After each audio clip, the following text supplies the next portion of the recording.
This is your home for the Bulldogs. Baldwin Sports Live. Alford is going to hand it off to Cody Buck up the middle, lowers the shoulder into the end zone. Baldwin Sports Live is presented by Hayden Outdoors. 48 years of Hayden tradition and excellence. Learn more at haydenoutdoors.com.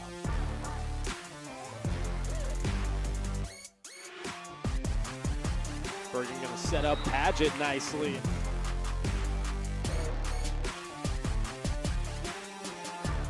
Carr with his third rebound, kicks it to Talon Torres.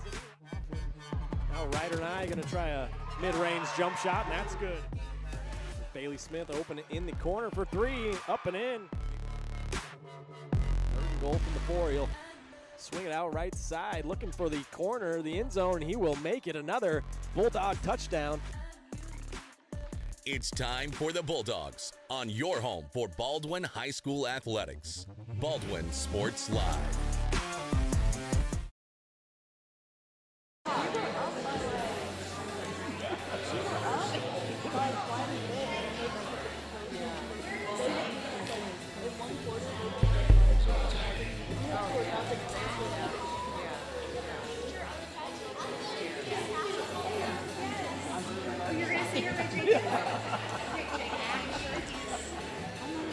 That's a long time.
Mic check, test.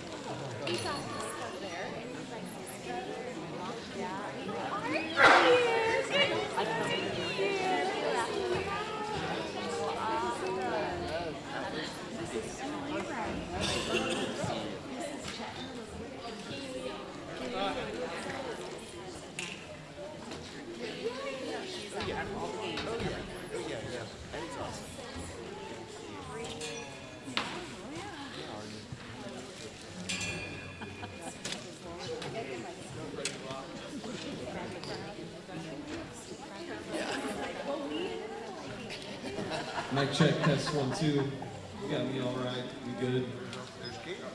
Ready to rock through? Okay. So welcome everybody. Thanks for coming. If you don't know me, my name's Ryan Hillmer. I've had the privilege and the honor these past 5 years to be a part of Baldwin Sports Live and do the commentary for several of the sports. But this boys basketball team has been very fun. This past year, obviously, it's been a very successful year. State champions, first time ever at Baldwin, which is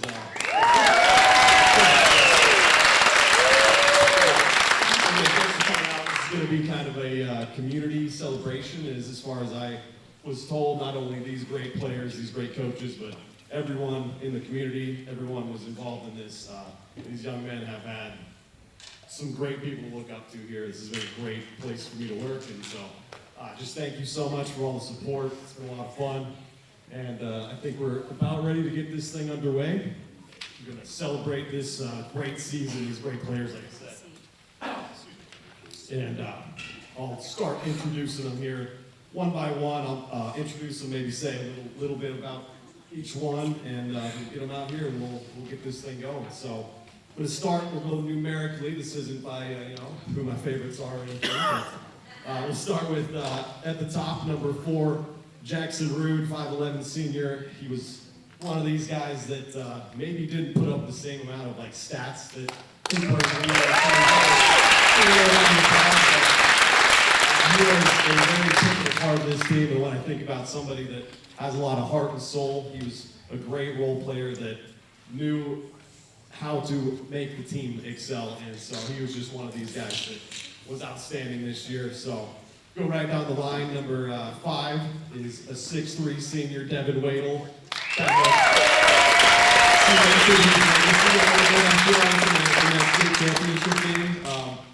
There were several players here, him included, that I probably mispronounced their name the first time I ever saw them, but now I'm never going to forget his name. So it's really cool, that performance that we're about to all watch together. Going down the line, number 11, a 6' senior, Homer Rice.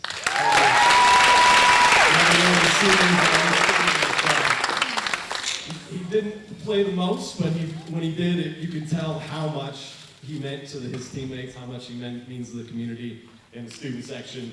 I mean, he hit, 2 threes and trying to think of the game late. Can't remember it right now, but it was electric. It was one of the biggest pops in the doghouse that I've ever heard. So that was a lot of fun. Number 12, we all know this guy. He's been great for years here, 4-year starter, 6'3" senior, Cooper Carr. He's got to be one of a lot of people's favorites, but definitely one of my favorites. And I've honestly just become a big fan of Cooper's over the past 4 years, getting to watch him. And all these guys seem like they are very well put together young men. So number 14, another senior, 6' senior, Ethan Smozzle. Sorry, I skipped Spencer. We're going to come back to Spencer. We're getting the seniors here. But Ethan, another one of these guys, I probably mispronounced your name several times at the beginning, but another one that I'll never forget about. Just a great role player, heart and soul. He would run through a brick wall if you said it was going to win us a game. So just one of those guys that I love. Circle back, number 13, Spencer Carr, a freshman.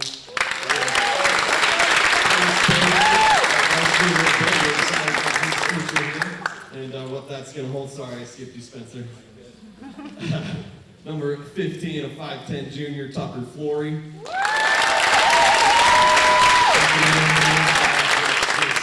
he got into the game, there was some loud moments at the doghouse when he was knocking down some shots. So it's been a lot of fun. Number 20, a 5'11" junior, Colby McLaughlin.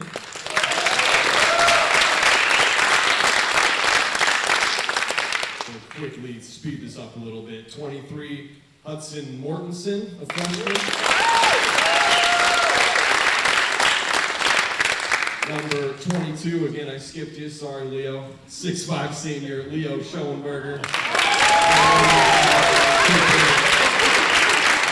Just personally become a fan of, and I'm looking forward to following his career at the next level, and Cooper as well.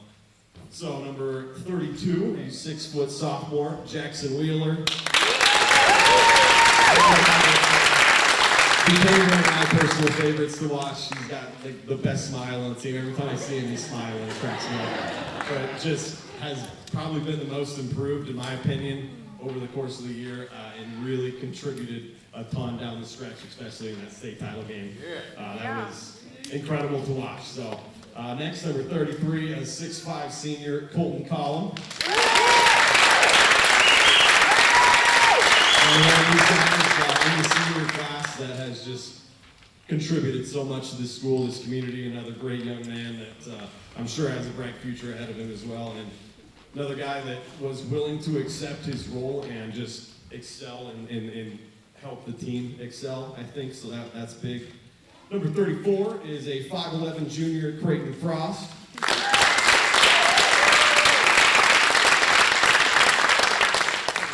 Creighton obviously hit that huge three late in the game, state title game. We're gonna watch it. No spoilers, sorry, but that was one of the big moments when I think back to Creighton's year. And again, sorry I skipped one. Number 30, freshman, and Gavin Brittingham.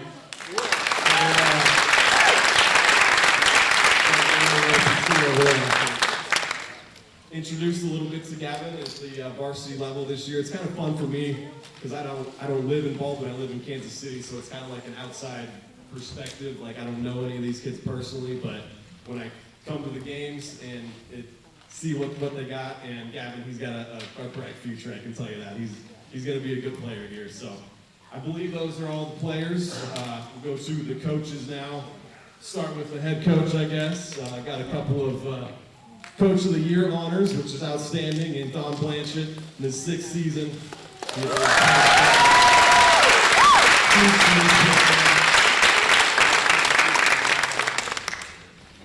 Yeah, take one of the good ones.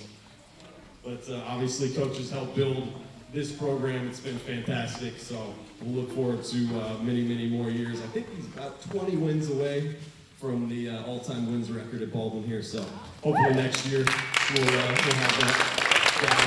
So going down the line here, assistant coach Pete Carr, obviously.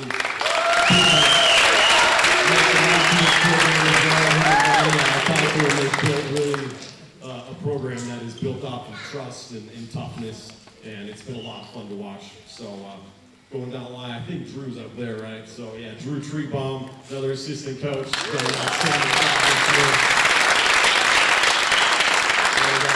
I love talking to him every time I see him. He's a good dude.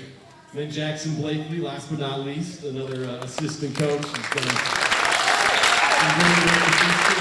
at the JV level. It's a lot of fun seeing some of these kids that start at the JV level and then work their way up to varsity and become big contributors. So welcome, guys. I think ready to get this thing underway. I mean, this is our maiden voyage here, obviously, so we're going to see how this is going together. But we're going to hit the lights.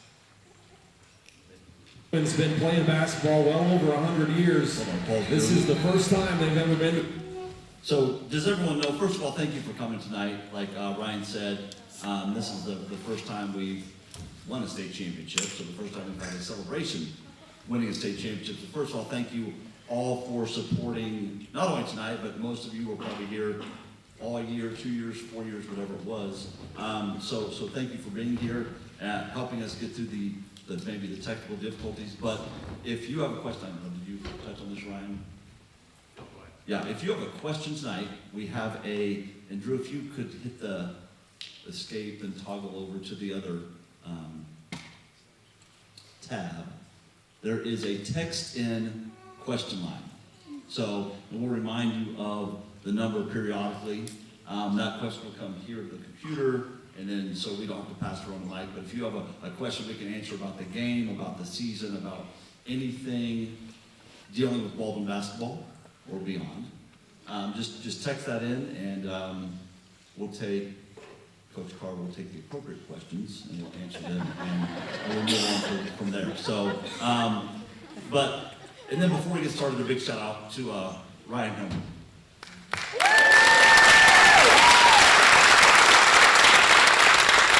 Ryan has been so good for us. I mean, just the amount of traveling he does and the amount of work he puts into game nights.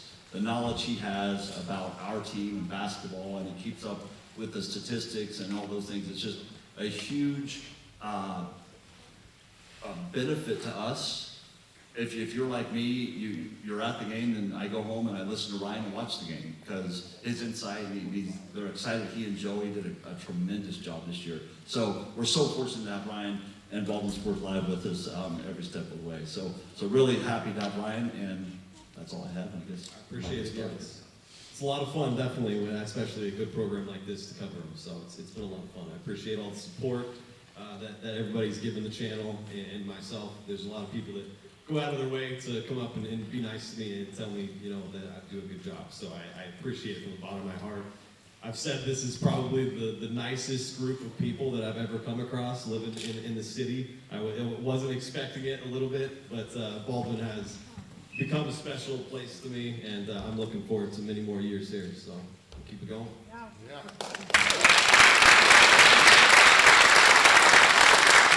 All right, Drew, I think we're ready.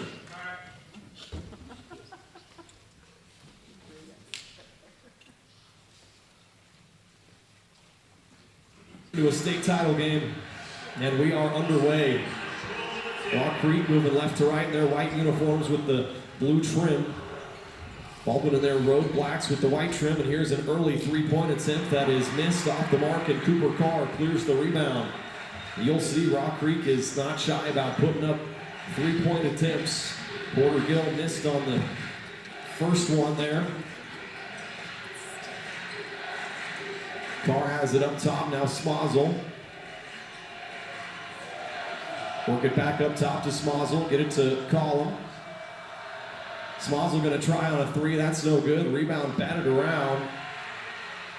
And Rock Creek has it, here come the Mustangs in transition. Get it inside, and a foul's gonna be whistled on Baldwin.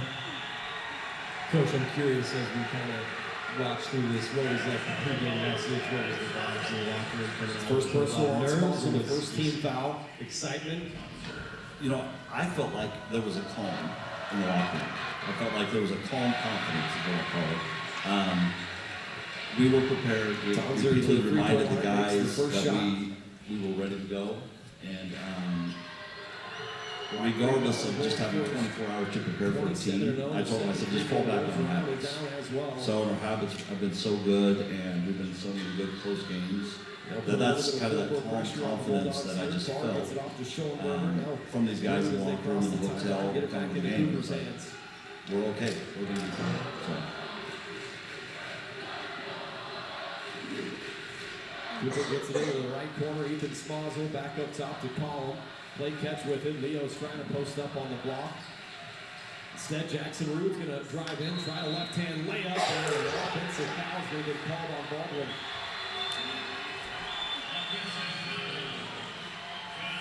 It's quite a late charge call there on Rude. I mean, you don't see him attack very often, but they call it that late. That is the second team foul already, the first on Jackson Rude.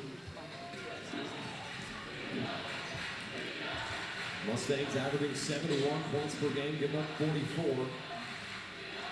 Get it into Tonzor. Now Rosa, now they work it left side. Klingenberg. 13 on the shot clock as they send it far side to Rosa.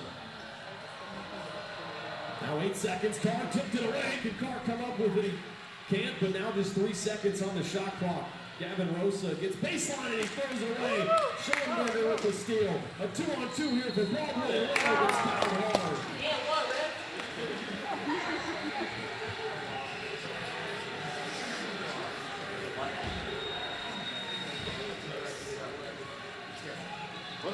You could ask player questions as well. We've got mics on all these tables. So if you have a specific question for Leo, really likes to add commentary. Is that a flop? Please text all your questions. Those free throws up and good.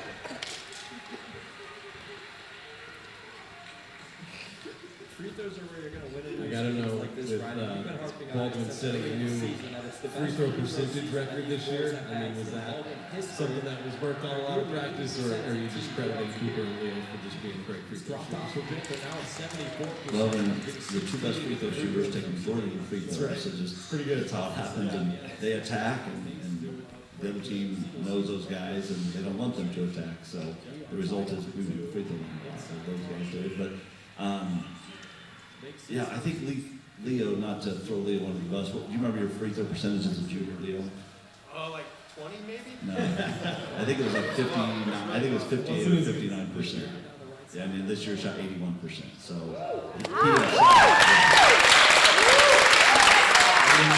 so many close games that came down to made missed free throws, and Baldwin did a great job at that. And it really was a huge help. So, I mean, a huge credit to both Cooper and Neil. Obviously, they took probably 80% of the free throws, but that's a pretty cool new record for me. Yeah, There's several new records that were set obviously, you know, 3 extra regular season games. I mean, we don't have to, you know, talk about that too much, but it was definitely a fun team to watch, and that was one of the aspects that I really enjoyed was how often they attacked the rim and they were able to get to the free throw line. And our other guys, I mean, I think Jackson Newton finished. He didn't go to the free throw line much. I think he was 12 for 13. I think at one point Gavin was like 4 for 4. Which Gavin, what did you finish? What? He doesn't know the question. That's all right. What was the question?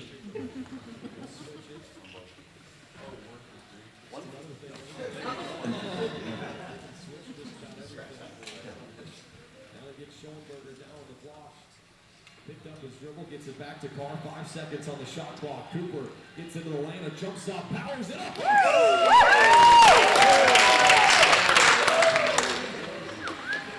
Ties us up at 4. Approaching the midway point here in the first quarter. Mustang's going to lift off on a 3. That's Gavin Rosa. He hit 5 of 9 threes last night. If you watch the game, there was 0 for Rock Creek and just hit a 3. I think they said he shot like 59% from the 3-point line. And he was 4 or 5 away from breaking some record. Single season record. Yeah, take that back, Drew. But we held him to 9 points on 3 threes and did a great job on him. So, pause that right there. Can you pause it? You guys may not have noticed this, but as you watch the rest of the game, I want you to pay attention to how many bounce passes we throw. Early in the year, we were trying, like every high school team and every high school player, to throw the ball over the top, because that's the easiest pass to throw when you're in high school. You don't know any different. We made a concentrated effort in practice to talk to the guys and work on bounce passes.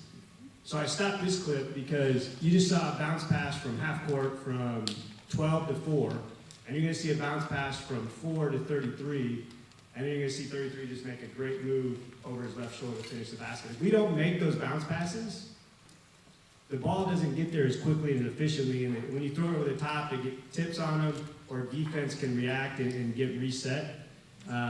So as you watch the rest of this game, just watch how often these guys throw bounce passes to each other, and watch how effective that type of pass can be.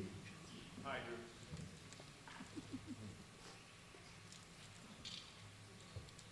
Drew. Back. Baldwin breaks the press. They bounce it inside to Colin. A right-hand shot is good. Yeah, if you're Baldwin, you can't be afraid of the threes that Rock Creek is going to put up. They're going to fall. They're going to put them up. You just have to answer and stay calm. Rock Creek get it inside. They miss a lay-in, but Tonzer with an offensive rebound, and Carr's going to get called for reaching in. I was a little bit worried Cooper was going to get into foul trouble early there, but did a good job throughout the rest of the game, I will say. Team foul on Baldwin. First on Cooper. Me too. Couple of subs coming in now. Devin Wadle, Jackson Wheeler, and Creighton Frost all coming into the game. They'll be out there with Cooper and Leo. Wheeler and Wadle were terrific off the bench last night for Baldwin.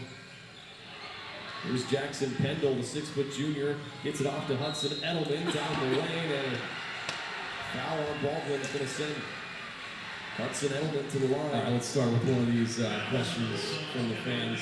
Start with this one. It's obvious on the court that the boys display a lot of class and character. I would agree with that. What are you saying and teaching them for them to show this maturity and strong character on and off the court? Just start with Donnie. Well, I think first and foremost it starts in their homes. I mean, we just continue what mom and dad and how they were raised. If we only got 2 hours with them 5 or 6 times a week for 4 months, they wouldn't. We could make a little bit of a change, but we couldn't make as much of a change if the family support wasn't there. So I would start with that. It's we're taking great kids and we're just putting them together and saying, hey, this is how we do things. This is what our culture is. We host a culture clinic the first weekend of the season. Coach Carr does a great job in the classroom sessions, just kind of laying everything out. And then we relate it to basketball stuff. We relate it to on the floor, but hopefully lifelong lessons, and at the end of the day, that's what educators, that's what we want to do, is continue to create great citizens that go out in the community. Yeah, I mean, I think when you walked in, you wouldn't have probably noticed. When you walk out, you might notice now there's purple tape on the walls, there's a purple line tape on the door, and there's a purple line in the high school gym, and it's been there for 5 years. There's a purple line in every locker room we go to, and it's simply a discussion that's pretty straightforward. Is what you're doing above the line or below the line, right? And we can all answer that question in our lives. Like, we know when things that we're doing are below the line. And you can make a long list of those, and we know when things that we're doing are above the line. And then we talk to the guys a ton about above the line behaviors, right? Extra effort, being on time, being respectful. I mean, you can give a long list of things above the line. And so it is part of what we do intentionally, and it is an extension of what we know they're getting at home and what they're getting in the classroom, and really credit to them. They embrace it, and they understand when you do things that are above the line, and you start stacking things above the line, results that you get from that tend to be above the line type results, and so it just kind of builds on itself.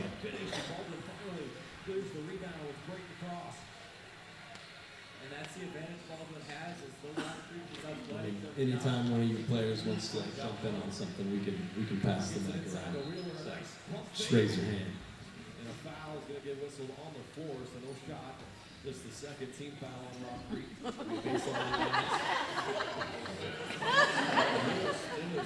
Grabbing at that.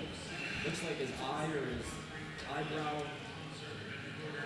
If any of you guys want to comment on the culture clinic, Second personal foul on Lori Klingberg, number 20 or 30. Or we can just run down to the next question here is, what was your favorite non-game experience from the tournament? Baseline inbounds here for Keep it PG, please. Cooper Carr. Carr's going to use a Wheeler screen, gets double teamed, kicks it into the corner. I just said keep it PG, please. Yeah. With the three that time.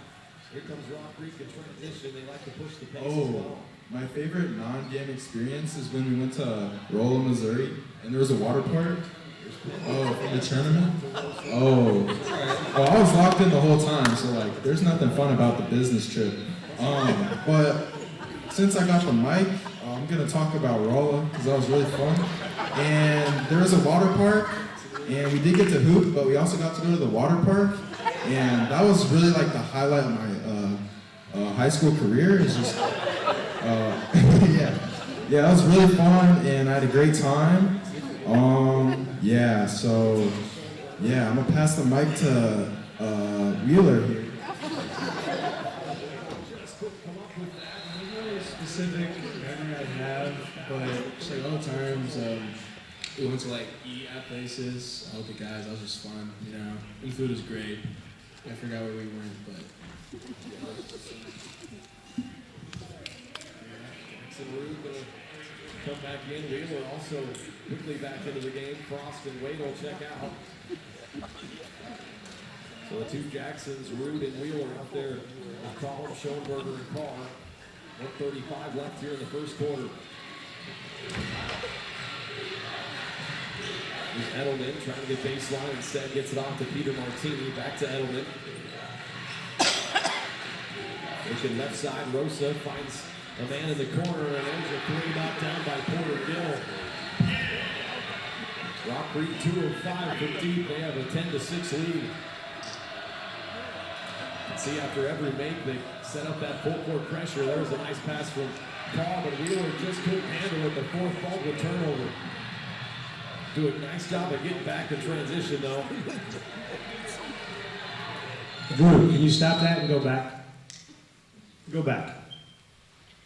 This is why we won. Nope, that's perfect. Stop, go back. I don't want to play it yet. So, we talked to the guys a ton, and we watched a ton of film probably the last 2 weeks of the year. And the most important steps in basketball are the first 3 steps you take after a transition. So you make a basket, your team makes a basket, what are your next 3 steps that you take? Do you jog back? You make a turnover. What are the next 3 steps that you take? Do you just stand there and put your hands in the air? or do you hustle back? When a guy on your team is going to shoot a layup, what percentage of layups are made? It's not 100. Yeah. Anything less than 100, which means that sometimes the layup is missed. So somebody that sprints and gets the rebound and puts the layup back in, gets their team 2 points, and it could be the difference between a win and a loss. So why do I stop the tape here? Listen, we had a chance at a layup. We don't get the pass completed here for a layup, and it's a transition the other way for the white team to get a bucket. But look at how our guys sprint back and cut off the fast break and make Rock Creek reset their offense instead of just giving up a layup. That's the type of plays that separate good teams from great teams, winning teams from teams that are just average. And this is just one example of that type of hustle that we focused on with the guys. So go ahead, Drew, play. That full court pressure, there was a nice pass from Turnover, sprint, sprint. Turnover. Yeah, we got 3 guys cutting him off. Back in transition, though. Here's Tonser, and he is fouled on the floor, and that's the 5th team foul on Baldwin. So Rock Creek now into the bonus. Tonser going to get a couple of free throws. The first personal. Let's get another question in here. Of the 3 teams you beat in the state tournament, which team challenged you the most, do you think? Tonser hit 2 of 2 earlier.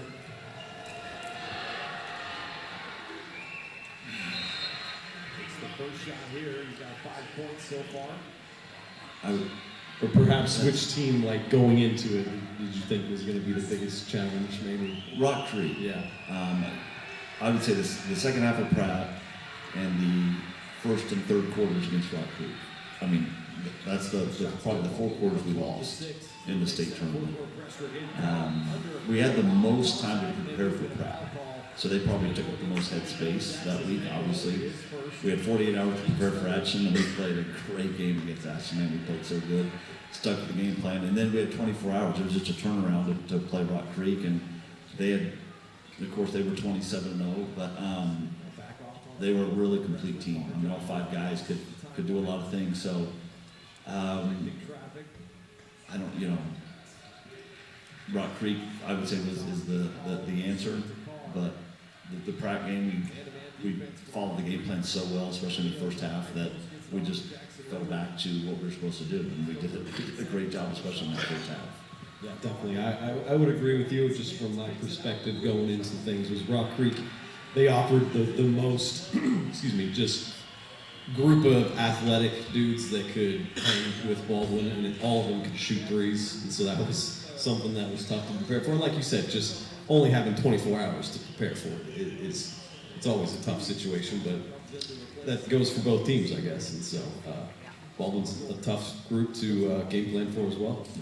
And I think probably the most important thing is the toughest team was ourselves. Like, how do we control the week? How do we control our own emotions and things like that, and how we prepare? So that's probably the most, especially the last 4 or 5 weeks of the season, we'll both put the most emphasis on is ourselves and how we're going to perform. Just right here after the first quarter, down 15-6, what were kind of some of the things that were being said in the huddle over there going into the second quarter? Was it just state of the game plan, things are going to even out? Or it was okay. We've been in this situation for the last 6 games, or however long it's been. So I'm like, okay, we're down 9, now we can finally play. We're comfortable being down 9. It's okay. So it was just, we only scored 6 points. So I said, okay, in our offense, little tweaks, little things we need to look for, and it was just relax. We're good enough to, obviously we're good enough to come back and play with these guys, but here's what we need to watch on defense, and it's all just reminders. Here's what we do every day. Remember, we do this, we guard like this, here's what we do on offense, and just maybe switching some things up. I don't remember exactly what we said, but there was no panic at all whatsoever out of any of the guys, myself, but it was just continue to do what we do, continue to be who we are. Andrew, let's pause it there. So one of the guys, why don't you answer that question? Right, it's into the first quarter, state championship game, and you're down 15-6. Somebody tell them, like, what's going through your head. I mean, me personally, I've never really had a sense of doubt or like fear, because just I know how tough our guys are, and we've obviously been in that situation before. But the whole game, whether we were up or down, I've never really had any doubts. Like I had a feeling that it was going to plan out the way it should. It's a good answer. I like it. Anybody over here? Jackson. Jackson Rude.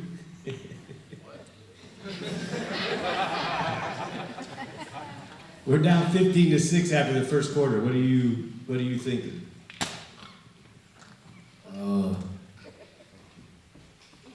Got him right where you want him, right? I knew we were gonna win. It didn't matter. So anybody notice, and you may have read the article from today, did anybody notice what we did when we subbed? Yeah, does anybody know why? Where that came from? There is a specific moment in a specific game with a specific person that idea came from. Number 4, Jackson Root. Remember that? We were at Spring Hill. And Jackson subbed in, and it's not Jackson's fault, because he went in, and whoever he subbed in for, anytime somebody subs in for you, you're supposed to, hey, say, Jackson, I'm guarding number 23. You've got 23. Well, they didn't tell you. And Spring Hill goes down and hits a bucket, a 3 from the corner, and Jackson comes to bench. I said, Jackson, who are you guarding? And he was honest. Coach, I don't know. And I'm like, that can't happen. Like, how do we stop? So we just wrapped towels up. Everybody had to exchange a towel. When you exchange a towel, you said, Jackson, I'm guarding number 3. He's a 3-point shooter. Do not let him shoot a 3. I'm guarding number, whatever the guy was from Pratt. I'm guarding number so-and-so. He's a rebounder. Box him out. So we just went to towels to make sure we enhanced the communication so that we, as best we could, didn't have substitution lapses. So that just reminded me of that, Jackson, your thoughts on being down. So Jackson wasn't worried, Colton wasn't worried. Anybody else? No? All right. Nobody was worried. All right. Let it rip. I guess we can roll it. I was a little worried, I'm not going to lie.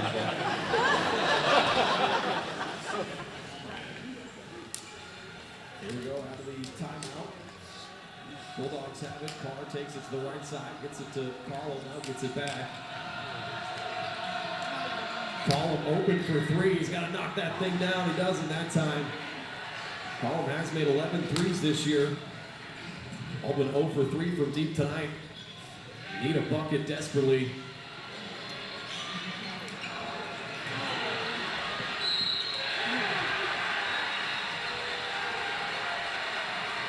Another foul on Baldwin here. It's going to go against Cooper Carr.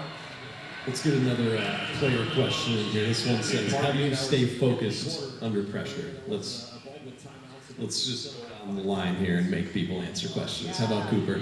Yeah. Woo! I'll say the main way to stay focused under pressure would just be falling back on your habits like we talked about. Every day in practice, we worked on, we kind of started a few years ago, is we go through moments that'll happen in the game. So whether that's a few seconds left and we're running a out of bounds play, but we put ourselves in situations in practice that we'll have to prepare for the game. And that way, when these moments come, when you're down 10, you fall back on what you've done all year, and that's just continue to work hard, continue to do the little things, and ultimately this year that it paid off.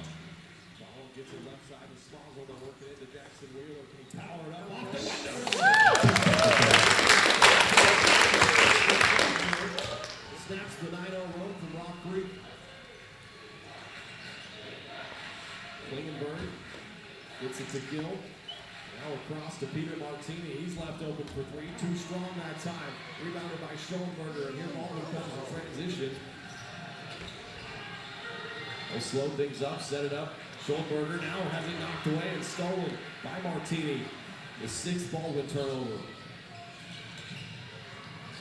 Mustangs trying to force it inside. Good hands by Wheeler. Yeah, there was way too much space there. A lot of Martini there on that shot. And Baldwin's really got to take advantage of those misses. That's your chance to bring it to a two-possession game. All right, here's another good one. Who has the best pregame hype routine? Any of the players got something on that?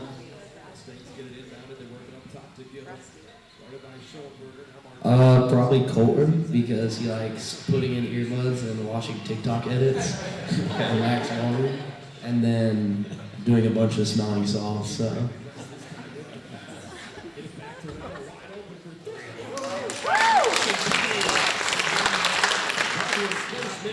Hold up, stop it, Drew, stop it.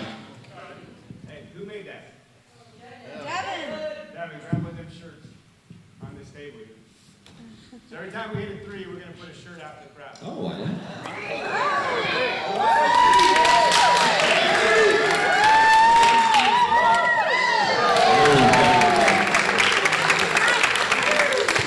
Keep the arm loose, Devin. You got a couple more of those coming.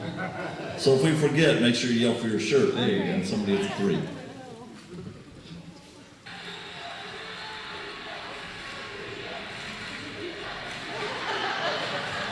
I mean, I can wait a little bit longer to get a couple more made threes, but specifically for you, Devin, coming in, like, were you feeling good about things? I mean, did you have a good pregame warm-up? I mean, or was it just normal? I like to think, like, sometimes if you have, like, a really bad warm-up, like, nothing is fun, then you know in the game, like, you got the bad ones out of the way. It's backwards.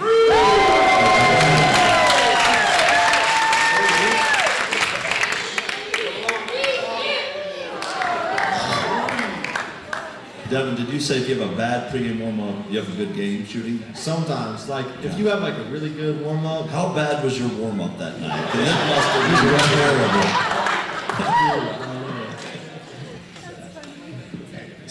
Drew, stop the game one more time.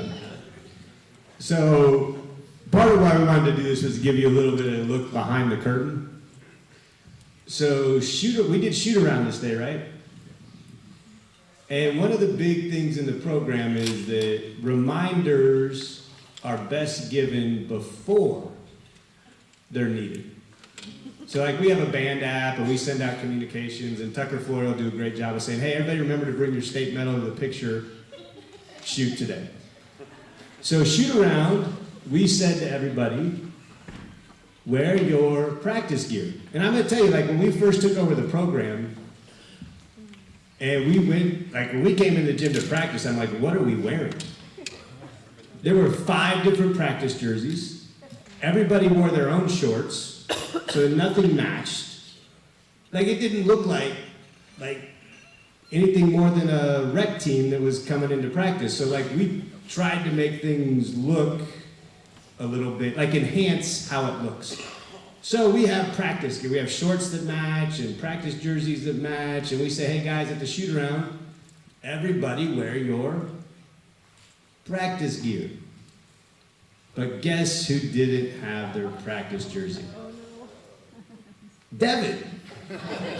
And like every player has their personality and things kind of go in a rhythm and you're like, oh, that doesn't surprise me. I mean, I found a backpack at my house from Devin that had probably been there for 8 months. I'm like, whose Nike backpack is there? We text Devin, he's like, oh yeah, that's mine. But I said, and things like that honestly make me a little bit aggravated. They bother me. And I'm like, Devin, like, it's okay. It's okay. As long as you make 3 threes, it's okay that you did not bring your practice jersey. And I'm not saying I had anything to do with them making 5, but man, Devin, you can forget your practice jersey all you want. All right, Drew, let her rip. Ponzer hands it off to Klingenberg, gets in the lane, shut off there by Wadle. Ponzer had it stripped away by Wadle, this time it's stolen. Gets it to Cooper Carr, he's 1-on-2, had to throw up. Hey, stop that there. Foul? You fouled Coop. What happened? Yeah, so if any of you guys watched the Atchison game, I actually hurt my ankle. So I was weak off my left ankle. No, I just tripped. So. All right, let's go. Play it again. It's out of bounds to Rock Creek. Were you hoping for a foul there? I mean, I wouldn't have been opposed to getting a foul call. His balance a little bit. That might have been what caused him to not blow the whistle.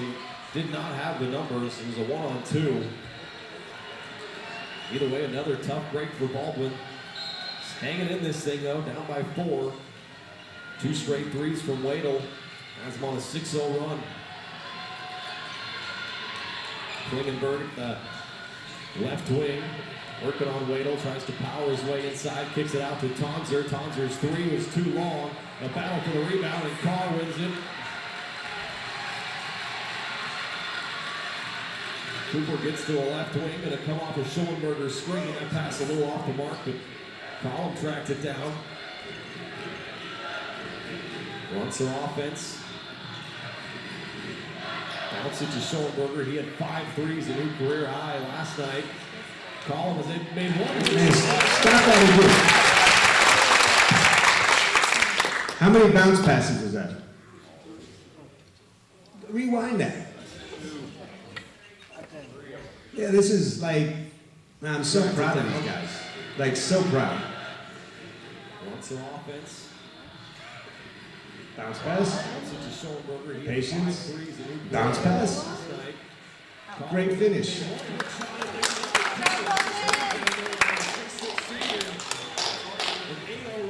And to your point, that's something from my perspective that I think the team got a lot better at over the course of the year is just feeding the post and finding ways to get them the wall and the block if they got some good positioning down there. So. Yeah, stop the tape. So since we're talking, like, again, so you guys can get some insight into what we talked about, like, into the post players, when they get the ball, they do not like to throw the ball out because they don't ever think they're going to get it back. If I throw it back out to you, you're never going to throw it back to me. So we always talked about back to you, like get it back and throw it back in, be patient, throw bounce passes, and honestly, Creighton Frost became our best interior passer. You're going to see a few of them in this game. Super patient with the ball, found great angles, and began utilizing the bounce pass into the post players, which just created a ton of great looks in the paint for us. But the best 3-pointers you can shoot are when the ball touches the paint and it gets kicked back out to the 3-point line, and we get a ton of those looks throughout the season, which just made us shoot better percentages from the 3-point line. So, yeah, these guys really, really improved their interior passing and the utilization of that bounce pass. All right, Drew. It'll be a baseline inbound, second team foul. I think they got Devin Wadle. That's his second personal.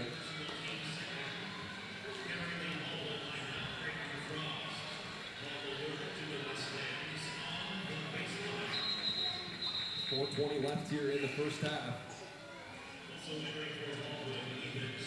Smazel checks in. They'll take Wadle out with those 2 personal fouls, but he gets a nice round of applause from the traveling faithful here from Baldwin. A couple of huge threes from Wadle. It's his 27th and 28th threes on the year and leads the team. Mustangs working it around. A lot of pressure from the Bulldogs. Klingenberg gets it back on the left wing, and he traveled with it. The third Mustang turnover. Yeah, Creighton Frost, super excited. That was him forcing all that trouble. He was really up in the grill there. Now Baldwin has a chance to tie or take the lead in this one. On an 8-0 run right now. Picked up the defensive intensity. Starting to knock down some shots. Carr left open for a moment. They'll switch off onto him. Gets it into the right corner. That's Ethan Smazel looking for an entry inside to Schellenberger, but he turned it over looking for Wheeler. It's the 7th Baldwin turnover, and Jackson Wheeler just got whistled for his second. Hey, stop the tape there. What'd you guys notice? Huh? Cooper throwing it back up to the rim. Yeah. He's not happy with them scoring. Yes. So, when did that start, Leo?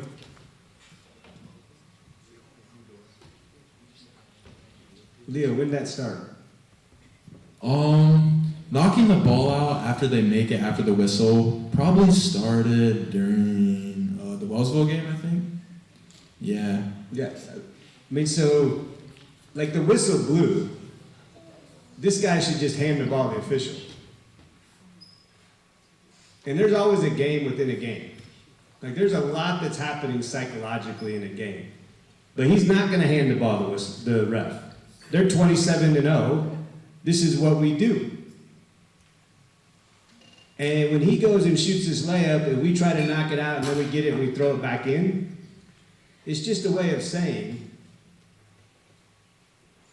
we're here. We're here. You don't get to do that against us. So rewind that, Drew, and let's just watch this.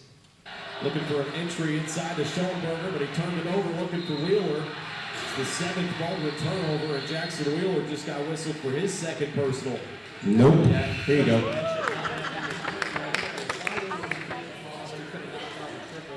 knows he's got a good stroke when it comes to that kind of wing area, and instead he forces it down low cost. All right, here's another question for a player or anybody that wants to jump in. What song would describe your team this season?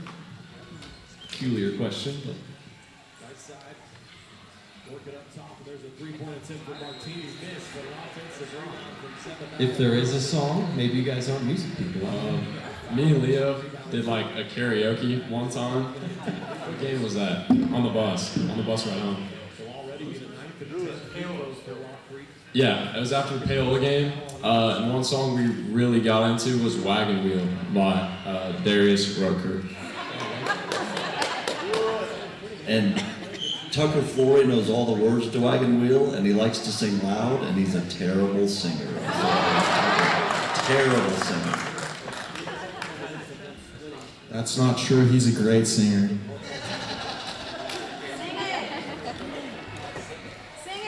You say we got some microphones here if you want to test it out.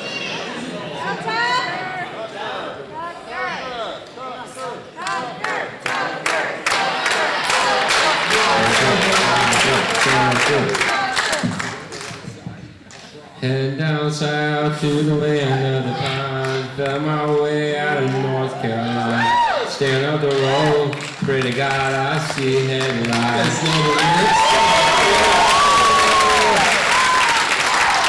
Oh, that's awesome.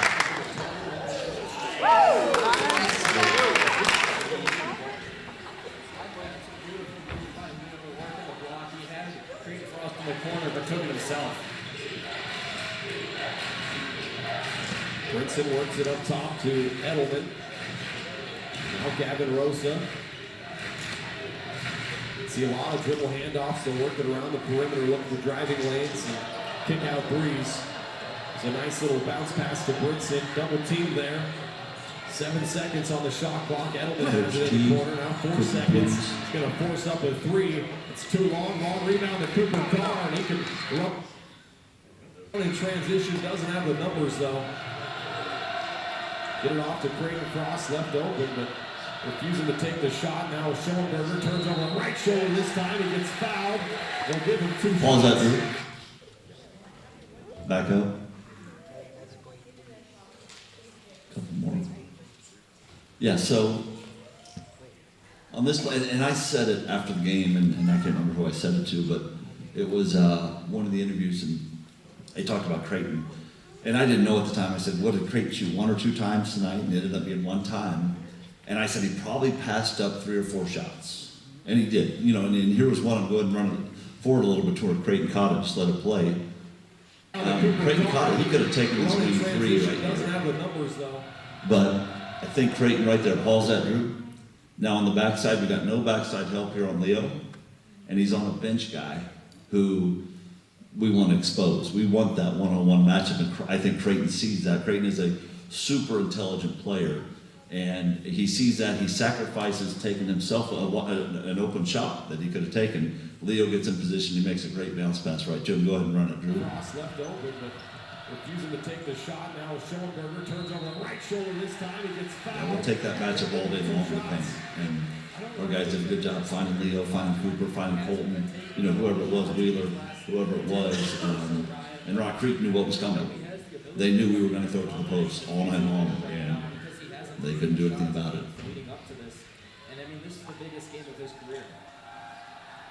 That's something that's been fun for me to watch this team this year. Is that they pass up good shots for great shots a lot, and that's just it's unselfishness. It's accepting your role, and it's a lot of fun to watch.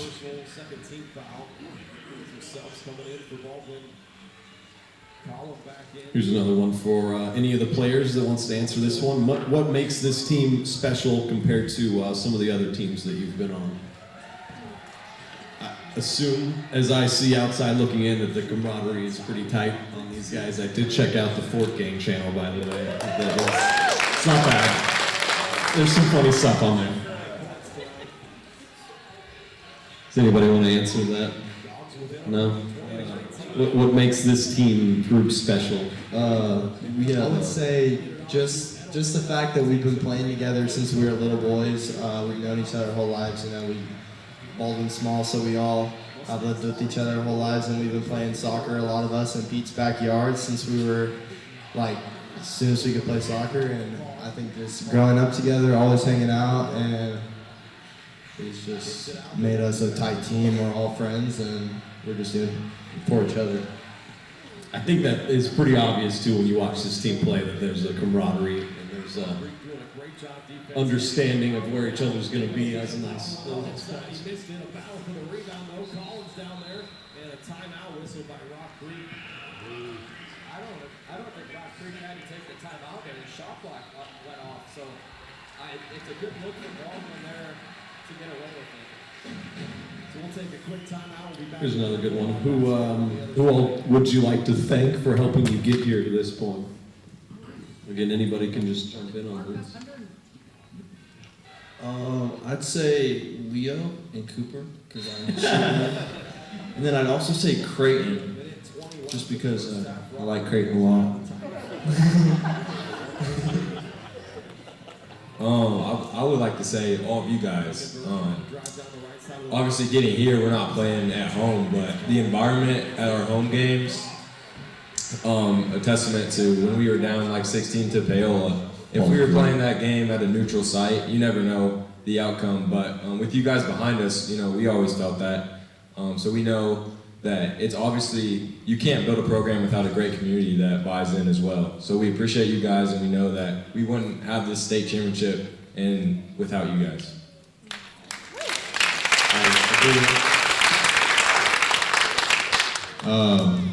I just want to say, I want to say a huge thanks to our coaches. So, it wasn't easy to get here, obviously, but the impact that these coaches have had on my life and the guys I'm around's lives is just incredible. Not only making us great basketball players, but great young men.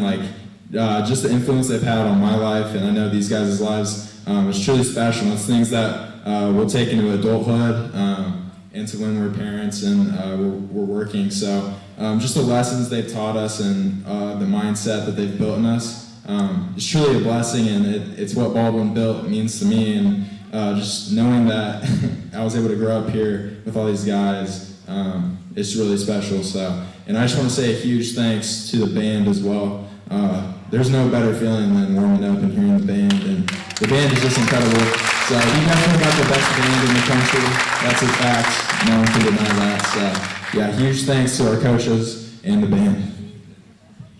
I agree 100%. The band is awesome. That's one of my favorite things is listening to them during the pregame show and everything. So it's a lot of fun. It's always a bummer when they're not there. There's some good music every now and then.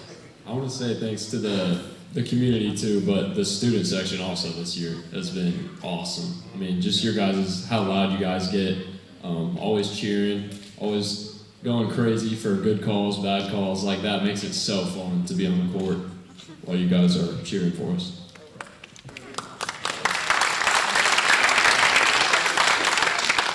I don't remember who it was. Somebody said something to me, and I think it was after that Bonner Springs game, the last home game of the season, that they had gone to 6A games and 5A games, and they had never seen a home environment like ours. And if you think about it, it's like, yeah, you know, we've got students waving flags in the student section, our band, our cheer team, our parents are, I mean, it is such an unbelievable environment. And that night was exceedingly unreal, and the Paola game just down the stretch was so good. But these guys get to play in front of that every home game Tuesday and Friday, all season long, and we don't take it for granted. It's so enjoyable, it's so fun. And that way, when we're at Friends University playing Pratt, and it's loud and people are on top of us, we've been here before. You know, we've been to Ottawa where they've yelled at us. That's nothing. We've been to Eudora, who cares? We've been in this environment plenty of times this year. So that, you know, Ryan, that first question, I don't remember if I said the calm confidence or the quiet confidence. It was just, we're just confident. We just continue to do what we do. But yeah, our home environment was, I would pay to go watch a game in any other Kansas high school that says they have a better environment than us. I would like to go be part of that, and I don't think there is one. And of course, I'm biased, and we're all biased. So it was so awesome to see.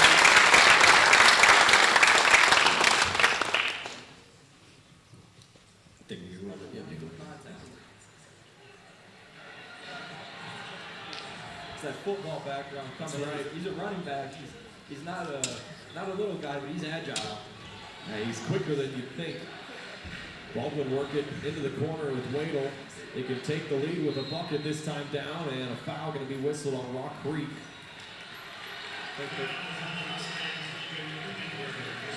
Klingenberg's third personal foul on the 6'3" junior. It's just the 13th foul as well. Klingenberg going to have to check out of this game. A little bit of foul trouble starting to pile up for both teams. They're working inside. Good pass from Collins. Okay, we back that up about 3 clicks. I want to give you a little bit of an insight right here. One more. So, during the week,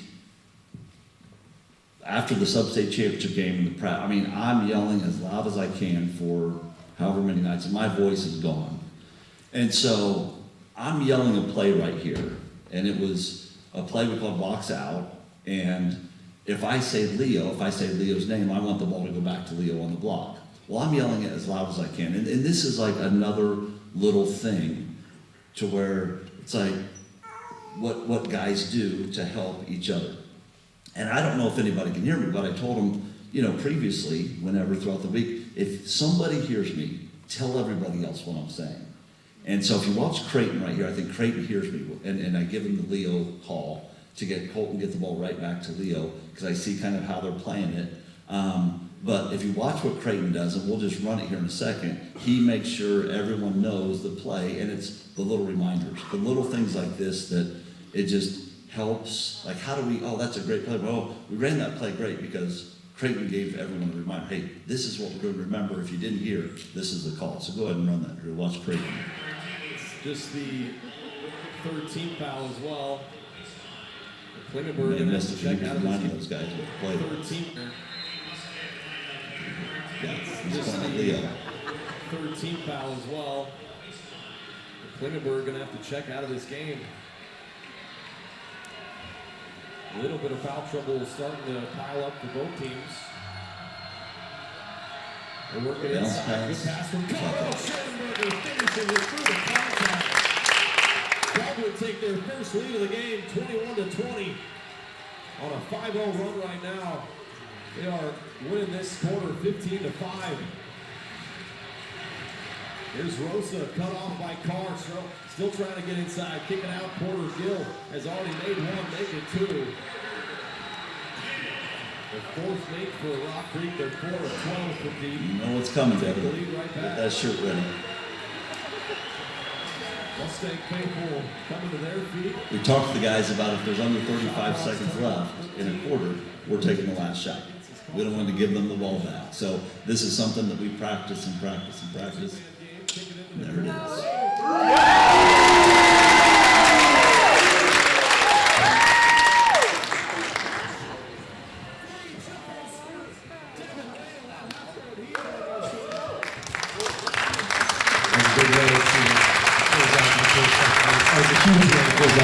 Can you get a shirt flown already? Okay. Does anyone remember when Devin checked in the first quarter, his first three-point shot. Anybody remember the result of that? Devin, get on the mic. What was the result of that first shot you took in the state championship game? I like to think that I at least skimmed the front of the rim. It was somewhere between an air ball and skimmed the front of the rim. But the mentality of a shooter, as good or as bad as that is, and I'm not a shooter, and I was never a shooter, but the mentality of a shooter is next shot. Keep shooting. And get my feet set, here comes the ball, bang, bang, bang. So Devin brought that mentality that night, obviously, and throughout our playoff run, really. So, after that first skim the front of the rim, it's like, okay, but I'm ready because I'm a shooter and I'm ready the next trip down. I want the ball again. So he had that shooter's mentality for us definitely throughout our sub-state and state tournament run. Yeah, here's a good one. Obviously, coming out of halftime, it says all year you started the same players to start the game and coming out of half. What was your thinking switching up the lineup coming out into the second half here in the state tournament or in the championship?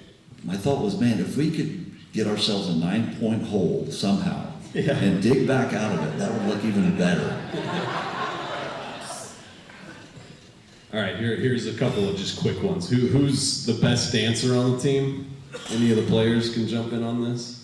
Maybe the worst dancer too. Go ahead, Tucker. Who you got? I got Crate right here. Let's see it. Is the best or the worst? The best. Oh, okay. I can see that. Prove it. Yeah, I was gonna say. I think that's what we're all waiting for. Frosty. Yeah, that's right.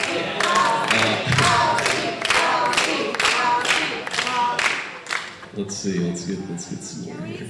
Hey, what's up? Say Was it intimidating to face all the undefeated teams that you guys faced? Obviously, ran through a couple of them there at Atchison and Rock Creek, but Bonner Springs as well on senior night was a very fun game. I bet the answer was probably no, but I guess what was it like facing so many undefeated teams? Anybody want to jump in? Given that only loss, Yeah, I'm guessing that it felt pretty good. Yeah, it became, after that Bonner Springs game, they came in 22-0, and I say we started something. Coach Carr started. At the end of that game, he just wrote on the board, and won. And in basketball, an and one, we all know what an and one is. You get fouled, you go to the free throw line.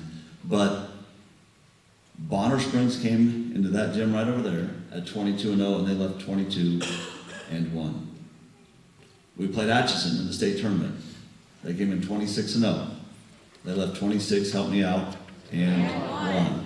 And in the championship game, we played 27-0 Rock Creek, and they left 27-1. So it became kind of the and one, like we're going to give you and one more loss to finish your season. So that's how, it just, was it intimidating? No, it was when we beat Ottawa and beat Eudora, then we got Bonner Springs, we got another crack at these guys. And sometimes it's like, I don't like to play teams twice in the regular season, or league teams. Of course, this is when we were 2-19, I was saying that, but this year it's like, this is revenge week. We've got Paola, we've got Bonner, and we've got whoever we got next week. And it was going to work out. It could have worked out where we would have played Hayden and Santa Fe Trail. So I thought, man, we could have 4 games in a row where we get revenge wins to end our season. So, but we didn't, but it worked out anyway. I really like this next question. Who out of the coaching staff is making the most threes in a minute? Coach T. Come on. Definitely me. Well, I guess if we're going by bank threes, Donnie's got me beat. It's not that.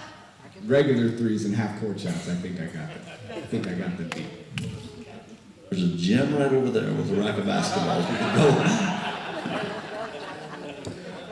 Nobody's conceding. Yeah, nobody's conceding that one. We just have to compete it out. We'll put some money on the line and figure out who's going to do it. Oh, what's next on there? Here's another good one for any of the players. What advice do any of you guys give for younger kids hoping to play at BHS in years to come? Maybe Leah? I can start, yeah. So I think, for me, there's always three things that I think are most important. So the first thing, it's simple, but it's hard to do. So put in the work. So what does this look like? It looks like going to every open gym, going to every practice, going to everything that's out there and more. Like for me, I was going and shooting whenever I could. And with Devin and Cooper, me and Devin were like a workout duo. We would go to the East Rec Center, Rock Chalk, the Rec Center here in town.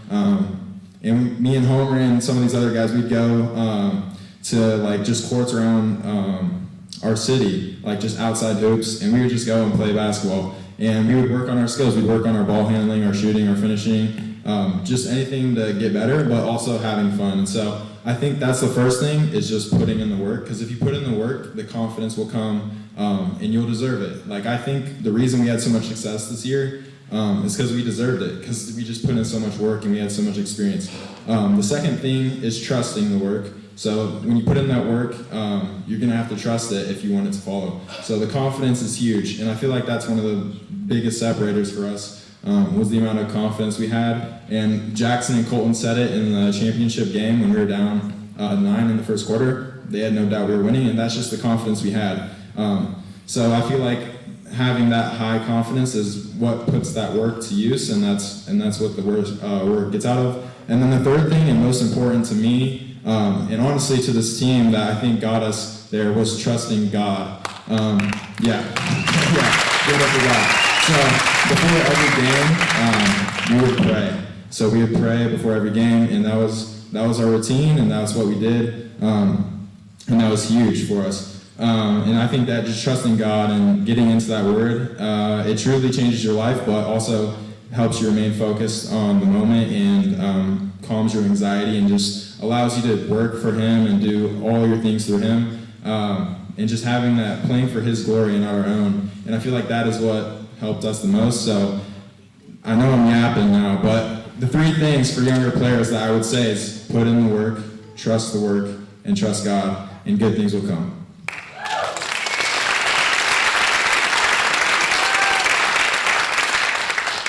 That's pretty good advice. Good job, Leo. Yeah. This next one is pretty specific. It says, "Why is Colton Collum so tough?" Would you like to answer that? Just how I was raised. Yeah, is that you, Colton? Shout out to the strength and conditioning coach sitting right there. He makes all of us pretty tough, you know, in the weight room, pushing us every day. Character coaches like Chet, Coach Carr, just people that have put in so much advice into us, just makes us tough, I guess. Yeah, it's a great thing that you shout out your dad. Because like when Donnie and I started here 6 years ago, we had a long list of things that we would say we need. Like, here's what we need. And one of the things was like, we need these guys to get bigger and faster and stronger. And we looked at each other and we're like, man, like neither of us can do that. Like, look at us. Like, I don't know where the weight room is. Like, I don't even, like, we need a strength coach. And Leo alluded to it, and you're gonna hear more about it, and you've seen it in interviews, maybe that the guys have shared, but this is a fact. God's hand is all over what happened this year. You may believe it, you may not believe it, but I'm gonna just tell you it's a fact.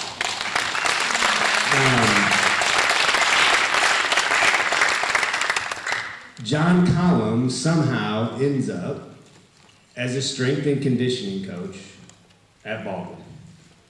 We don't win a state championship if these guys aren't physically stronger, faster, quicker, and more athletic. And there's nothing we could have done in the basketball program to do it. So it's a great thing you shout out your dad, and John played such a huge role. And there's so many other people that play roles in that. Mark Dodge played a role in getting John Collum here. Like, that just doesn't happen. Like, some people say, oh, that's just a coincidence, or yeah, that was just, like, there was just so many intricate details that came together that I think is what makes this season so special, because there's a long time in the building and there were so many people that had a hand in it. So Colton Collum is tough because his dad is tough, and we're champions, John, because you helped contribute to making these guys bigger, faster, and stronger. So thank you. I have one thing to say as well about why Colton is so tough. I would say it's in practice we have drills like sometimes where we don't want them to score, and unfortunately, since Colton is usually in the paint, he's the easiest one to foul. So, like, usually I'd say like 85% of the time when he catches the ball, he's got like 4 hands on him. He can't shoot or pass, and I think that's definitely a reason why he got some of the big buckets he did. Nice.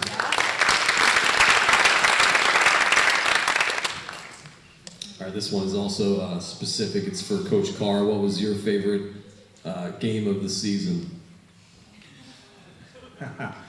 So I told the guys, like, hey, there's the program, there's top 10 wins, and you guys have 3 of the top 10 wins, and obviously the last game of the season becomes the top win of the program. But no one would probably guess my favorite win of the year. I think it was, to me, an absolute critical game. Do you have a guess? Guesses, coaches? Not at Eudora, nope. At Paola? Nope. At? Nope. At Spring Hill.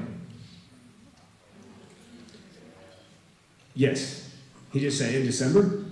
I mean, I think, was that like our 4th game? I don't even know what game of the year it was. 6th game of the year. We lost our first 2 games of the year. We don't have Cooper. Cooper hasn't practiced for 5 weeks. We don't really have good chemistry, honestly, with the team.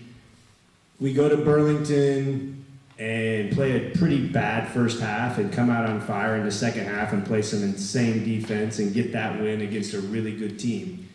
But I knew Spring Hill was incredibly physical.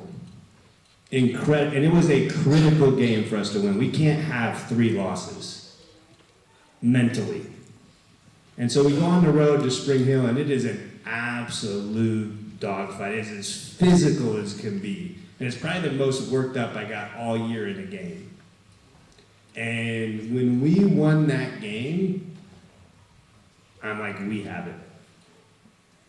We can play defense against Burlington and come back, but I didn't know if we could handle physicality.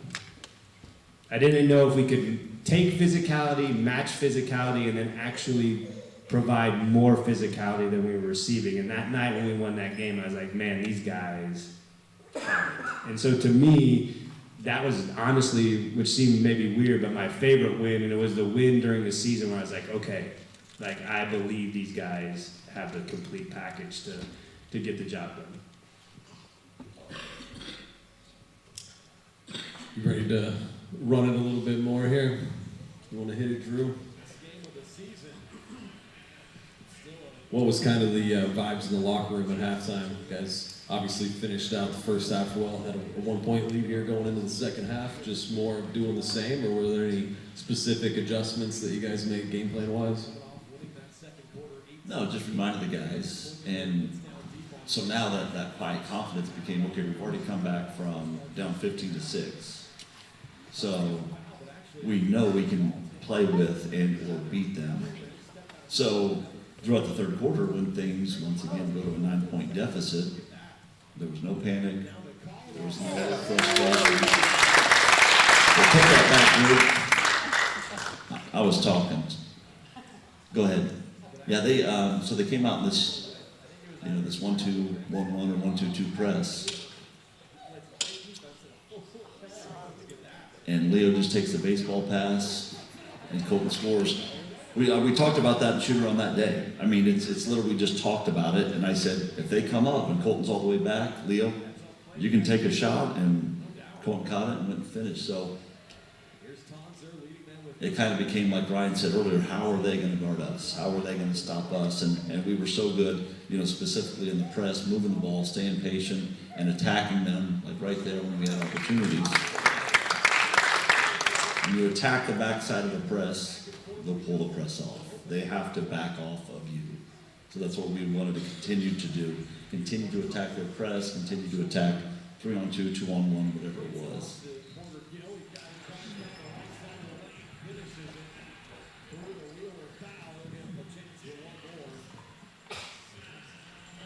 8 points now for the 6-foot junior.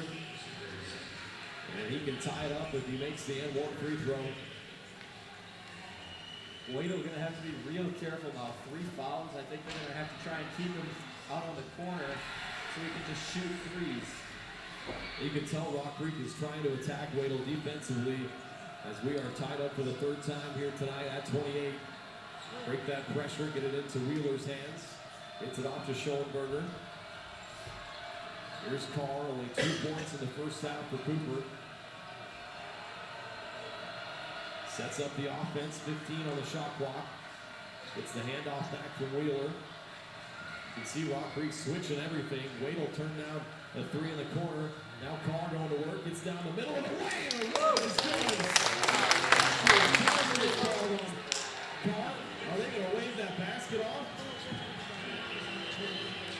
Hey, so stop that, rewind that. Man, so like high school basketball has made so many improvements. Shot clock is awesome. The next improvement I would love for us to make is enforcing the arc, even if it's a little bit tighter than that. But this is a charge in high school. But man, I mean, that is so deep at the basket and the ball is actually out of the player's hands. It actually should have, in a way, it doesn't count. A charge doesn't count. If you shoot the ball and it's out of your hand, you get a charge.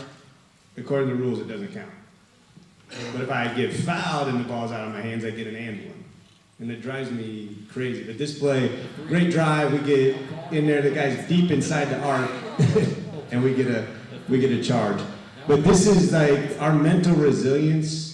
In years past, this kind of stuff would kind of bother us and we'd hang our head. And like these guys are just mentally resilient. They just keep playing through calls that go our way, and this is a right call, and a call that didn't go our way. Down the middle of the way, and a runner is good. Actually, a charge gets called on Carr. Are they going to wave that basket off? They sure are. It's the 2nd personal foul on Carr. Man, that was a really tough break for Baldwin. Coach Blanchett having a conversation with the official on the far side there. Was that a friendly conversation? Late charge was what we're seeing. 2nd team foul already here in the quarter.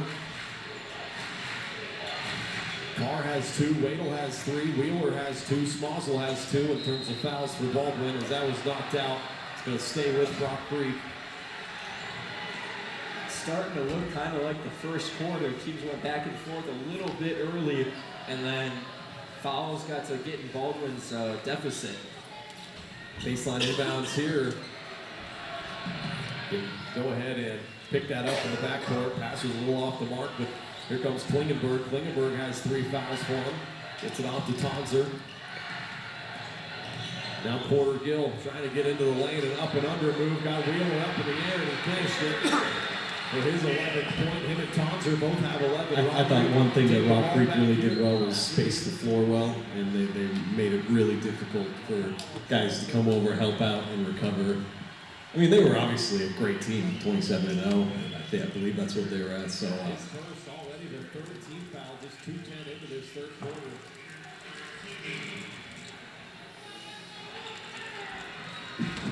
The 12th and 13th free throws of the game for Rock Creek. Peter Martini at the line. That's his first bucket. I think this is another pretty good question, just over the scope of the year. Who is somebody in the coach's eyes that stepped up big time this season that maybe didn't really show up on the stats sheets, but they did a lot of intangible things? Is there somebody that straight off your head comes to mind? You want to jump in, Jackson? Wadle gets it inside the I think immediately for me, the first person that comes to mind when it comes to this person who made the biggest impact, not on the floor but off the floor as well, is probably Tucker Flory. Especially after, give it up for Tucker. Give it up for Tucker.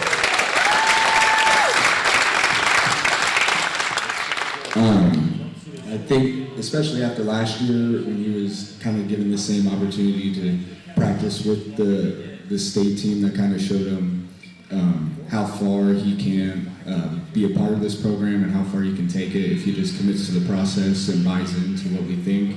And especially after the regular season this year, when again he was given that opportunity to help, even though there might not have been a way for him to see the floor much, but still make an impact off the floor, whether it was kind of filling that role off the bench that we lost with Garrett last year being a hype guy on the bench for us. He was always the first guy off the bench for substitutions, giving high fives, and he was always the loudest one on the bench. You could hear him pretty much for all 32 minutes back there with us. So that's something that I think really stuck out to me. I think the guys responded to it really well and took into him really well, and I think that was a really big part of our success mentally. Shut off on the baseline. They'll give it back to him on the block. Powers it up, couldn't finish it. A lot of contact down there, and the Mustangs work it the other way. Almost threw it away. And a nice backdoor pass to Klingenberg, and good defense. He missed it, but Rock Creek gets it back. Working around the perimeter, Porter Gill's already hit 2 threes, misses this time.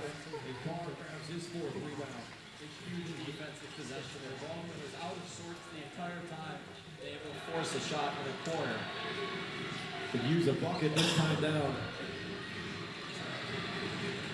Bounce it inside to call him on the block. They get a foul from behind him. They're going to get Porter Gill with a shove.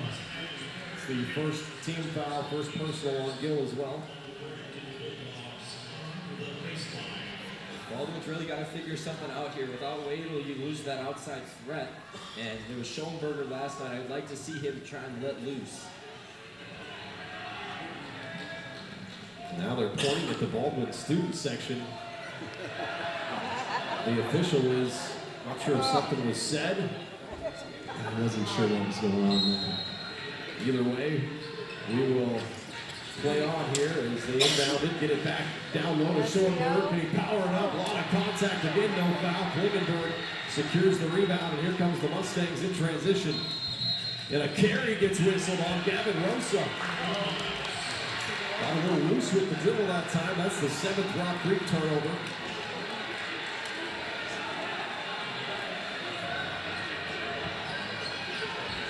Approaching the midway point here in the 3rd quarter. Baldwin down by 4. A lot going on right now in this one, and neither team seems to be able to settle in. It's just back and forth and some sloppy play. Sometimes you get that in state title games. A lot of nerves out there. A lot on the line, obviously. They'll work it left side here. Frost has it, bounces it inside on the block to Collum. Whips it back out. You can tell Baldwin trying to get it inside, and once again, they're going to foul. Good example there of feeding the post as well. Couple good bounce passes there. Yeah, back that up, bro. Back out. Bounces it inside the line off out in state title. Right there. They'll work it left side here. Frost Talk to has guys, it. when we make a triangle on that side, Creighton's in the corner, I think Ethan is on the wing and Colton's in the block. And we just keep working the ball, and that, we talk about making those triangles, and so we can feed the post from either direction.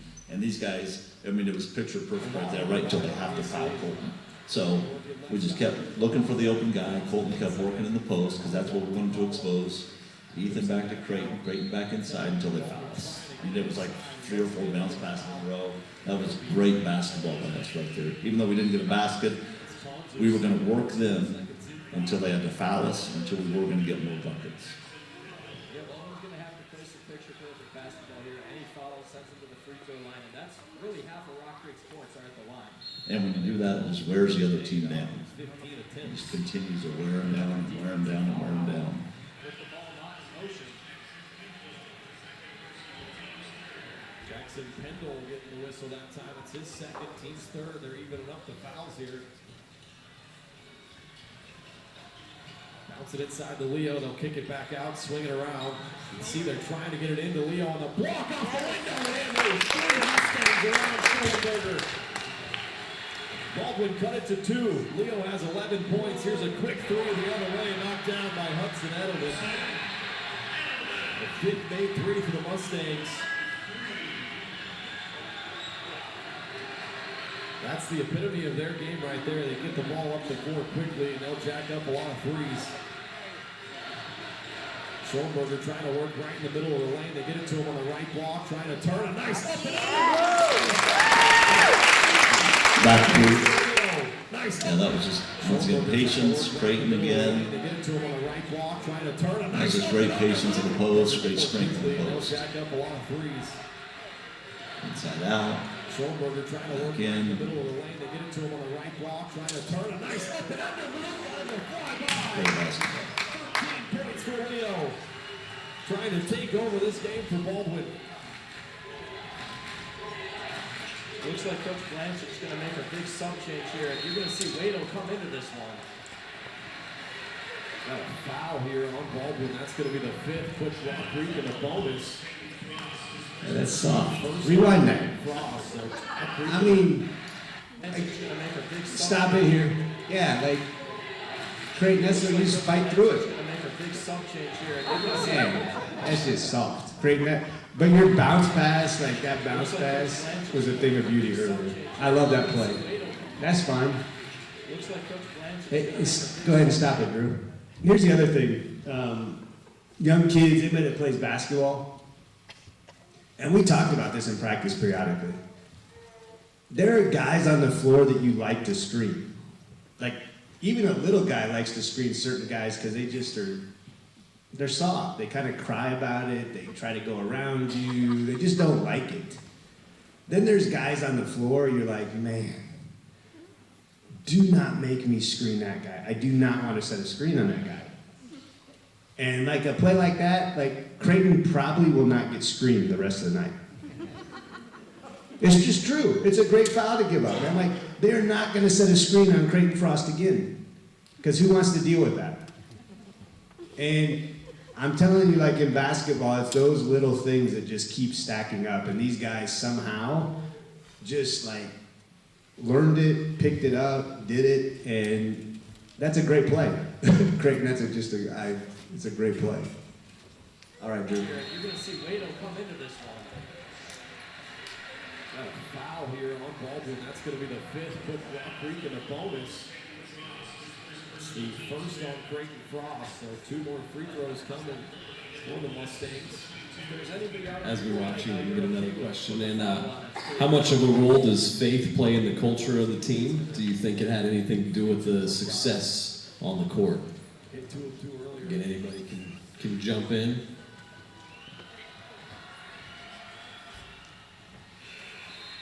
Feel free.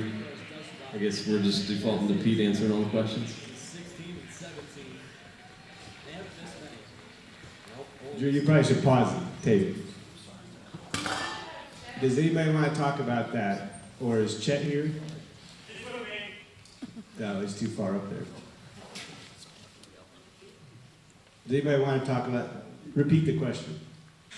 How much of a role does faith play in the culture of this team? Do you think it had anything to do with the success on the court? I mean, faith had a huge part of our success, I think, just in our culture. If you guys watch the 4-game vlog, not trying to self-promote here, but I do a little rant about before we play Atchison, talking about how I've been praying and how I've had a peace of mind before we even got anywhere near the court.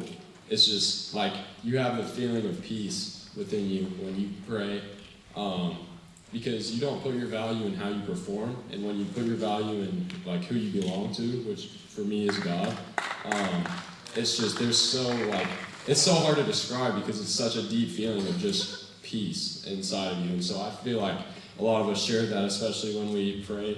And each of us are individual in our journeys and our walk in faith, but I feel like when we're praying with each other, we kind of share that like peace with each other as well, and that gives us a huge sense of calmness in the locker room and when we play. So I think that's a huge part of our success.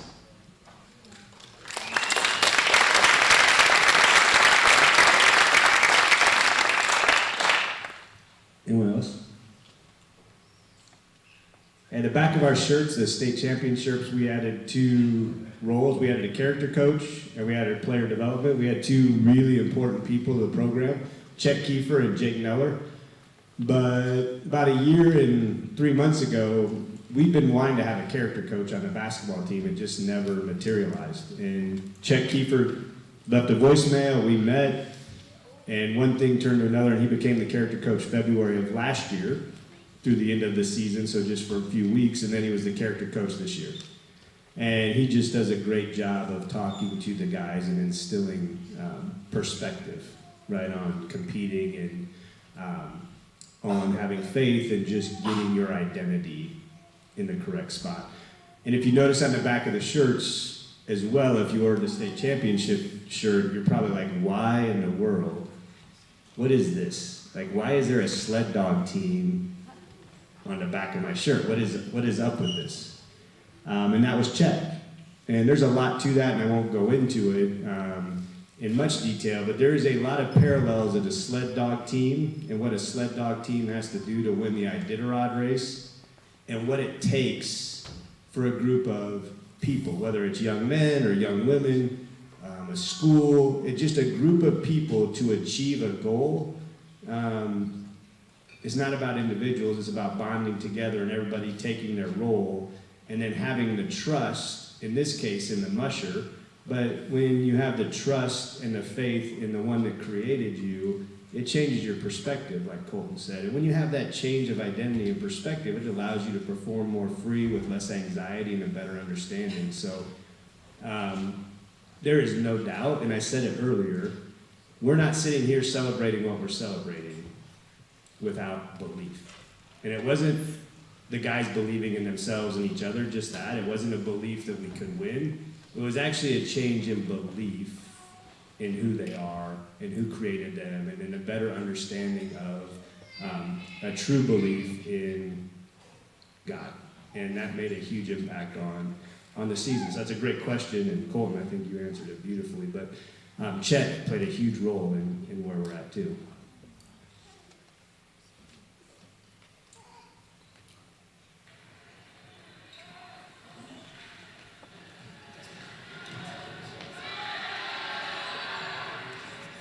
Second one rattled around and down. All 4 of Martini's points have come from the line. He gets 3 free throws, 14-17. 39-34, ball will turn it over, but Carr steals it right back. It's just another great example of a great basketball team right there. Hustle back after a turnover and get back. 2:30 left here in the third quarter. Dogs down by 5. This is going to be a battle. Carr gets to the free throw line. That's his sweet spot. That's his 4th point tonight. It's one of the things that makes Cooper so hard to guard. He's what we call a 3-level scorer. Outside the 3-point line, mid-range, and he can obviously get to the rim. So he's so hard to guard because he can score from all 3 levels, and there's not many high school basketball players that can guard him, and probably one of the few that can was also on our team. So that was a good thing about that. Coach Blanchard thinks the guys need that shooting presence right now. Paul and Rude playing catch with it up top. Schoenberger trying to get open down the block. Now Schoenberger has it. He slipped a little bit and gave it away. The 9th Baldwin turnover.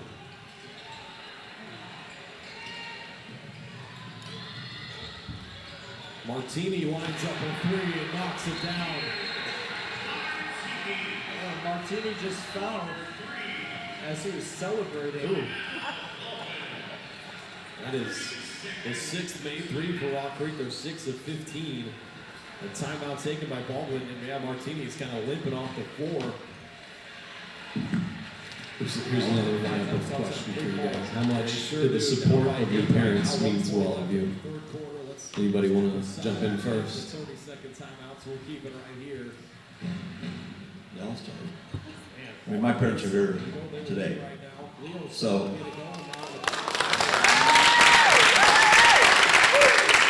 from the time I was a high school player, middle school player, you know, just knowing my parents are in the stands and they come to as many games as they can. They go watch my brother's kids more than they come watch my. But that's a different discussion.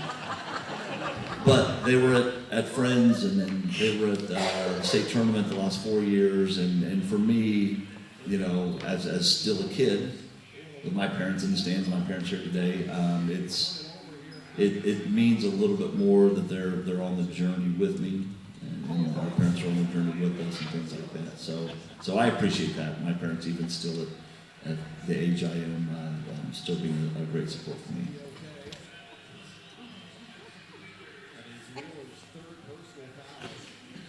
Anybody else want to say something nice about your mom or dad? Right now's the time to do it.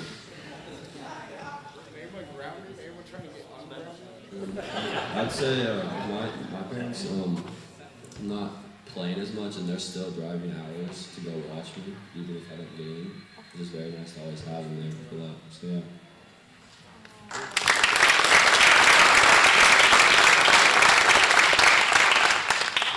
I'm curious, pass the mic over to Cooper. I'm curious, I mean, obviously, one of your parents is one of the coaches. What's that been like, going through this journey with your dad on the coaching staff? And obviously, started with your older brother, Caleb, still on the team, and now Spencer's here. I mean, what's it been like, kind of a family affair for the Cars here? Yeah, I mean, ultimately a lot of pros and cons of having your dad coaching you, and playing with both of your brothers. Oh yeah, I'm just the one that's talking. But yeah, it's great to have two brothers that you can play with. Those are memories for the rest of your life. And obviously I didn't get to take the floor with Spence, but so just having him in practice every day, like we're gonna talk about that for the rest of our lives. And then having my dad, not just on the sideline, but on the bench and in the huddle, and just always there for me. Like, he's there as a coach, but more importantly, he's there as a father, and he's there as a dad, and he's always been there for me growing up. And then having our mom in the stands, I don't know if you guys have heard a loud squealing in the recording, but it's probably my mom. I like to make jokes that I can laugh her too, I guess. But I like to make jokes that I can hear her laugh or her talking through a crowd. But it's really true. She's one of the loudest people I've ever met, and you're going to be aware of that if you ever talk to her.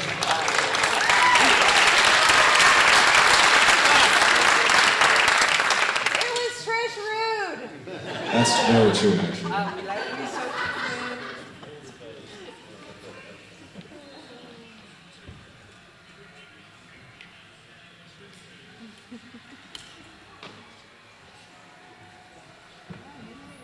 Yeah, Nina. So you play. We like it. 6.1 seconds left here in the third quarter. Inbound at 2 Carr. Carr gonna take another three. Comes up short that time. Offensive rebound. You know, those shots fell like, it seemed like 75% of the time this year. The Colton right there, or Wheeler right there, and to not get that one, I was like, man, that would have been nice being down 7-9, but we took 3 good shots at it right at the end of the quarter. So going into the fourth down 9, and it's once again, fall back to what we do, keep wearing them down, stay on the same path we've been on. Don't change the practice plan, or don't change the scouting report. It hasn't changed. We're still doing what we do. We had a bad first quarter. We had a good second quarter. We had a bad third quarter. We had a great fourth quarter. Start of the fourth quarter. Baldwin has it moving left to right. Down by 9. Got to get something going now. Carr trying to get down the left side of the lane. Yes. Nice little shuttle pass to Wheeler. Good start. Baldwin down by 7. Got to pick it up defensively as well. Now it's a matter of playing through scoring, and you can't allow a 3. That's how Rock Creek is really pulled away. There's a steal from Schoenberger. Took it away from Rosa. Leo, right hand lane. 15 points. Good start to this fourth quarter. Baldwin now down by 5. And again, you have to watch the perimeter shot. Another foul whistle. That's going to be the 4th on Jackson Wheeler.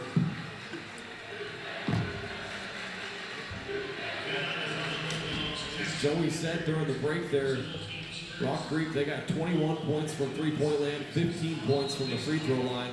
It's 36 of their 48 right there. And a foul on Baldwin again. Is that going to be Wheeler? They just got Wheeler. That's his 5th. And that is... that's just such an unfortunate way to go out. I mean, Wheeler did everything he could there. There's not a lot to say. I mean, Coach Blanchett wants an explanation because he didn't see the contact. I don't think Wheeler has realized it yet, but that's 5. Officials just told him he's going to slowly walk off the floor. Man, that is a tough way to end it for the 6-foot sophomore, but rightfully so. A huge round of applause. He has had quite the second half of this season, a big impact here in the state tournament. Baldwin's going to have to come back in this game without him. Creighton Frost checked in for him. Here's Gill, nice move, spins to his right hand and lays it up and in. Once again, Wadle had to be careful defensively there. That's what one of our keys to the game was staying out of foul trouble, and that's why you get into foul trouble early. You just can't play as physical a defense late. Frost trying to get it inside the column, gets it back. Wadle, a little runner in the lane. Defense late. Yeah. Pause it right here. So you can see where their guys are. They know we want to score at the basket, and Devin just makes a great read. I mean, you see the spot that's open. He makes that backside flash. Creighton finds him, and it's I mean, how many floaters, Devin or Cooper, or whoever, how have we shot in the last 4 years? How many times have you taken that shot, Devin? I mean, in practice. 2-foot finishing series. Oh. All the time. There you go.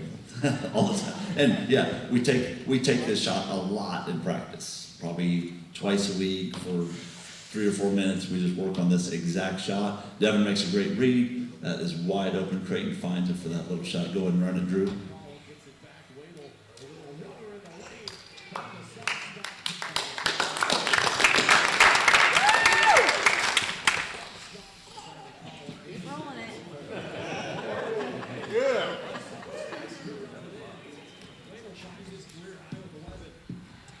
Keep this one within 8, it's still in reach. And now they get Cooper Carr for a foul. That's his 3rd.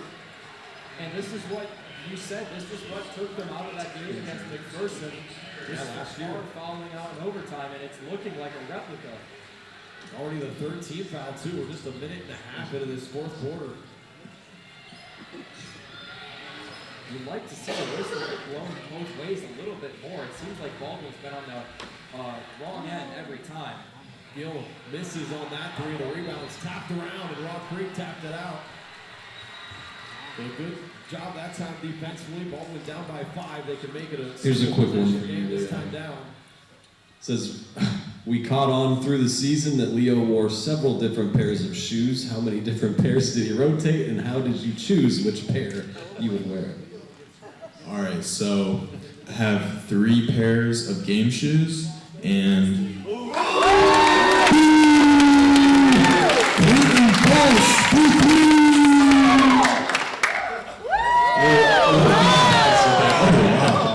that's a toss if I've ever seen it. Yeah, keep it paused. Hold on, Drew. Go ahead, Leo. Okay, back to the question. I have 3 pairs of game shoes. My favorite are the pink and blue ones. My least favorite, they feel really good, the Kobe's, the gray ones, but like, I rolled my ankle twice in them, so yeah, those ones are off the list. And then I had another pair that was like good, but it felt really good. So if you were confused why I was wearing like these dirty shoes, they're gold, but like brown. So yeah, I have 3 pairs of game shoes to answer the question. Stop yapping. And then another one real quick, this is specific for Leo. It says, please have Leo tell his eye contact story. I don't know what that means. Oh, okay. So I'm assuming that's in the first quarter of the state championship. So I got poked in the eye. So my contact was like in my eye somewhere. I thought it might have fallen out, but like in the first quarter, I couldn't see. Like I didn't get subbed off because, you know, I don't know why. But I really could not really see because my contact was in my eye somewhere and sweat had gotten in it. So it was like, it's like when you're looking through water and you can't see really. Like that's what I was seeing basically, but I had to squint my eye so I could kind of see. But anyway, I don't know why I'm saying this now. But yeah, so then I just, once the quarter was over, G came over with my contact. Hey, shout out to my mom for having the extra contact. Thank you, Mom. Appreciate it. Yeah, got the roughed one out and then got a new one in and was ready to go. So back up a couple, Drew. So this is the Creighton shot. Like I said, he took 1 shot this game, and he probably passed up 2 or 3 other opportunities to shoot. And I'm going to go back a year and a month ago. Another shot that Creighton hit when we were at Tonganoxie. Remember the Tonganoxie game last year at Tonganoxie? Cooper had hit the 4-point play that game. Anybody? Yes. Anybody? Yes. Well, we had like 6 different guys hit a 3 in the 4th quarter of that game, and Creighton was one of them. And he caught a very similar pass to this one here. Now we talked about paint touch threes. And we tell our guys there's 2 really good opportunities in which you should shoot a 3. Paint touch, kick out for a 3. That's great. And we're going to see a big one in about 5 minutes here. And the other one is we do a shooting drill called one more shooting. And like I asked Devin, I mean, how many times have we done one more shooting? We probably do that 2 or 3 times a week. And we did it in the shoot around today. But the pass each time that Creighton caught and shot isn't necessarily one more pass as we do in the drill, but it's from the same spot that you would catch it from. So Creighton's probably caught that pass hundreds of times, squared up and shot it. And when we watch it, Creighton doesn't hesitate, he doesn't pause, he doesn't look, he swings it through like he always does and knocks it down. I mean, it was, like I said, he had passed up 2 or 3 shots that he probably could have taken, but he waited for the right moment, and this was the perfect moment to knock down that shot. So let's see this shot from Creighton.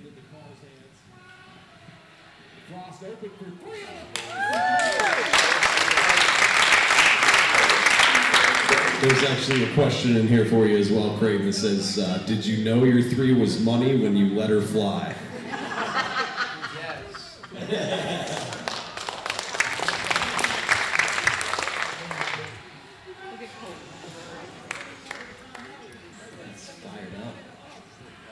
All right, we tied it up.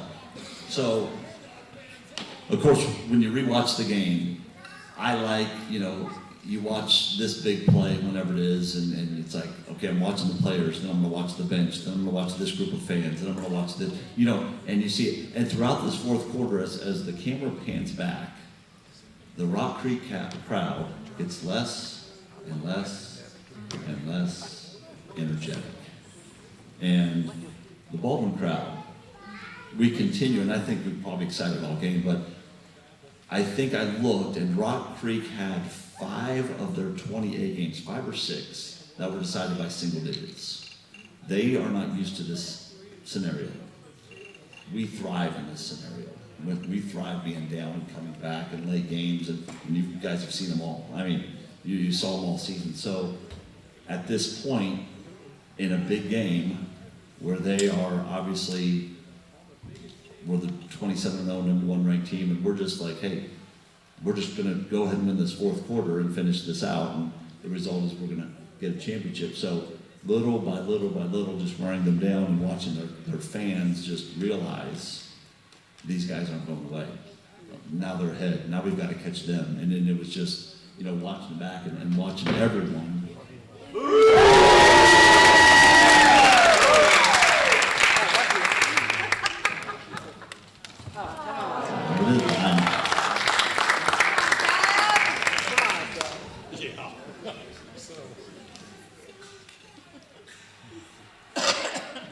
take that back just a little bit, Drew.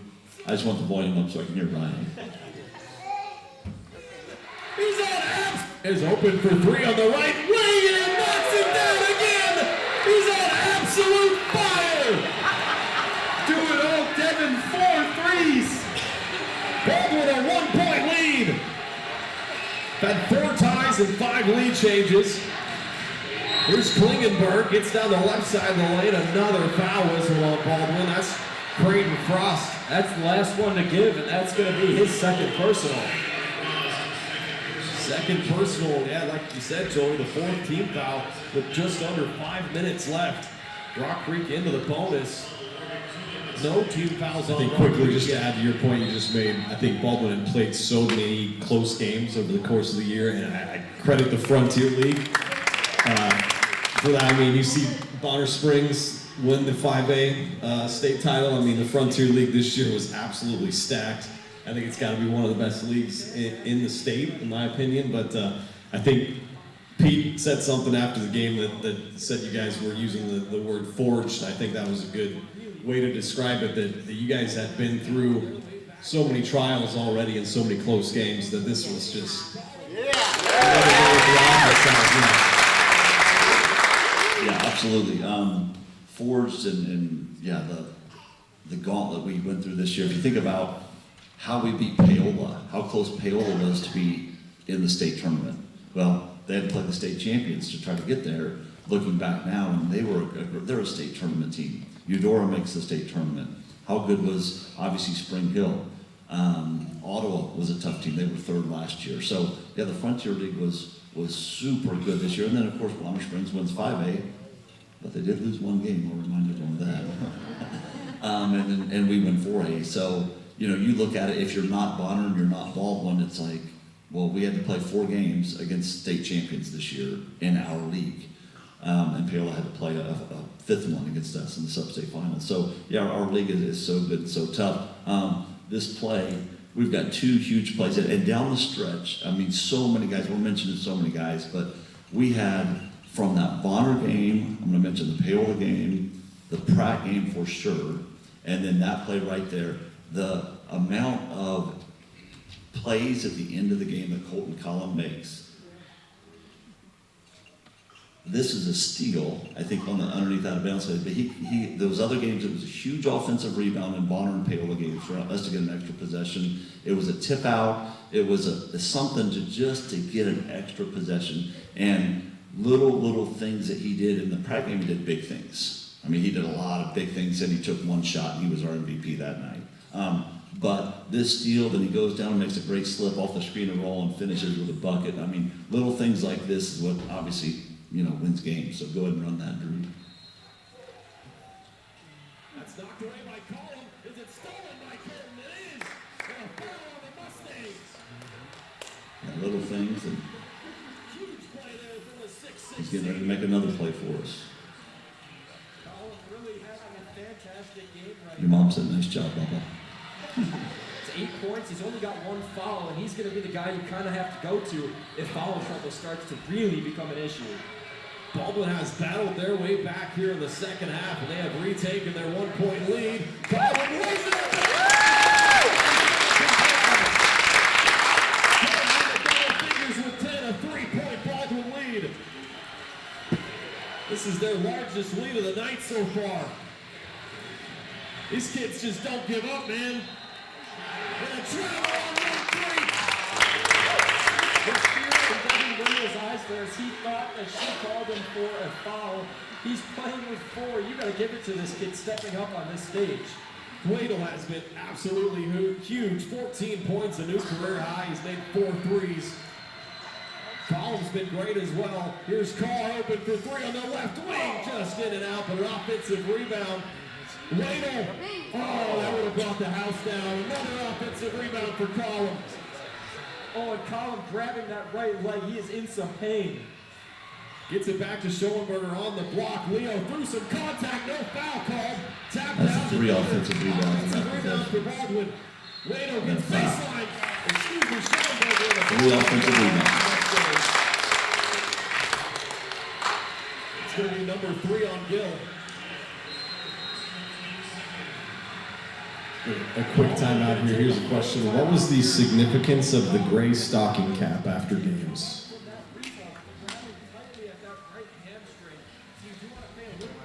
You guys want to answer that? All right, you better pause it. Okay. I'll be as quick as I can. So I remember we lost 3 games in a row. One of my biggest pet peeves is hats in a gym. It's a gym, you wear hats on the baseball field. So I come to practice with a gray stocking hat on, and no one says anything. The whole practice, no one says anything. And I'm like, man, they missed it. So I wear it the next day. And no one's gonna say anything because no one says it.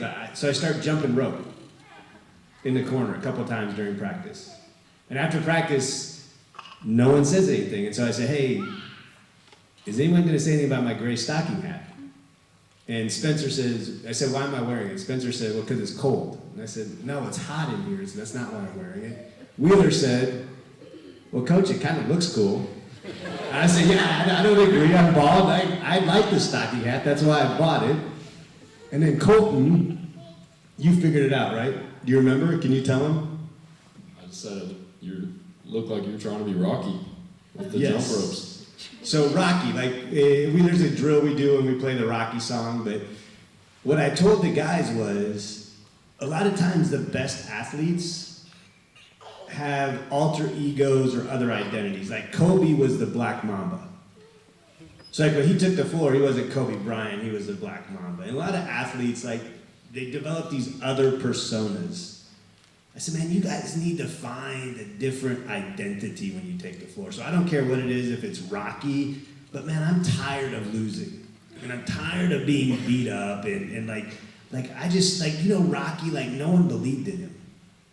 And he got knocked down, he was on the ring with blood everywhere for 10 rounds, and then somehow he got up and he won. So I want you guys to embrace something, and I don't care what it is. And so I don't remember what the next game was after that, but we won. Eudora. And we come in the locker room, and I'm like, well, maybe we should give a hat out. So we just started giving the hat to whoever we felt like was the most Rocky, tough-esque. And I think that game did Creighton get the first hat at Eudora? Creighton got the first hat at Eudora. We're at Eudora in the visiting locker room, and the guys went nuts. And I'm like, oh, I'm not a psychologist, but that's pretty good. So we started giving the hat out. And then I'm ordered another one. I'm we might as well give 2 hats. So we started, the players got to give one. So Creighton the next game got to give his hat to some player on the team, and then who'd you give it to? Leo got it the next game, but then we did a coach's hat. So then coach would give a hat out. So every game we had 2 hats, except the last game, Devin had a hat. Just so you could understand the rhythm of things, Devin had his hat, but he forgot it. From the night before at the hotel or something, so we didn't have a hat at the championship, after the championship game, I think. So the hat just became kind of part of our, kind of an inner circle thing, but it was a way of really saying to another guy on the team, man, that was special. You were special. People might see the box score and pick someone else, but man, you were special. And I think Ethan Smazel, there was a game, he said, man, I want the gray hat. And he played awesome, and I watched the film, and I'm like, dang, he should have got the gray hat. But he got it the next game. And sometimes it's just those little types of things that motivate you, right? They may not mean much to people outside, but inside the room, it means a lot. And so it was really a way to represent and let the guys on the team know, we see you, and we see how hard you're playing and all the dirty things that you're having to do to help us win, and man, we love that about you, and we want to honor you. So that was kind of how the great hat came about, and it kept going throughout the year. So it was a good tradition. All right, yeah, let's run the ending here, and then I finish up with a few more questions, and then. So up by 3, 3:54 left here.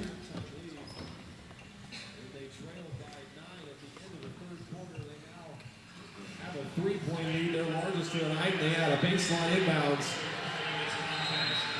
Both teams have 3 timeouts remaining now. Carr has it on the far wing. He'll back it out. 30 seconds on the shot clock. A fresh one for Baldwin. We're going to work some clock down. Try to shorten this game up. Coach Blanchard calling some plays from the sideline. Carr comes off a Schoenberger screen. Here's Collins straight away. Gets it back to Cooper. Wadle. It's been one of the stars tonight for Baldwin. Cooper, a step back 3. In and out, no good. A battle for the rebound is going to be a foul on Baldwin, and that'll be free throws for the Mustangs. Yeah, it's going against Schoenberger, I believe. But I've been wrong before. Not the worst. That would just be his second, and it is his second. Cooper has 3. Leo now with 2. Wheeler's already fouled out of the game. Wadle playing with 4 fouls.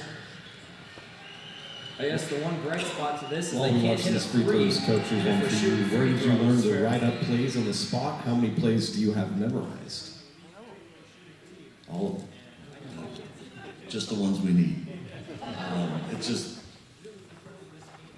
being in the game a long time and just, I don't know, it's do I have a lot of plays in my head? Yes, but probably more I watch what the other team does, like when we run a screen and roll or a backside screen, and then you can just adjust and run little actions that can contradict whatever they want to do. So great things right there. The Dogs lead back out to 3. 3 minutes to play. Turn that down for a second, Drew. And maybe you can stop it. I know you don't want to, but you guys need to understand how special Coach Blanchard is. Like, I've been around a lot of coaches, and his mind, like the way he sees the game and his ability to stay poised and think ahead. So, like, I played chess with him, and you can't beat him. I mean, somebody can beat him, but he is a really cerebral guy. And, like, the stuff that he comes up with on the fly isn't really on the fly. I know it's in his head. And like he's saying, he's watching the other team and seeing what's happening. But we are so lucky to have him on the sideline.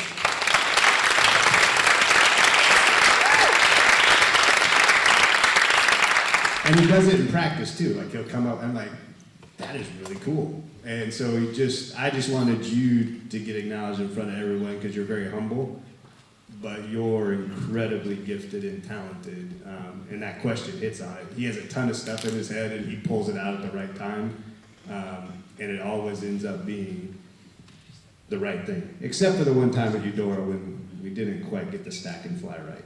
But then we adjusted from there, so yeah. Donnie is unbelievable at situational awareness and drawing up plays and getting guys in the right spot.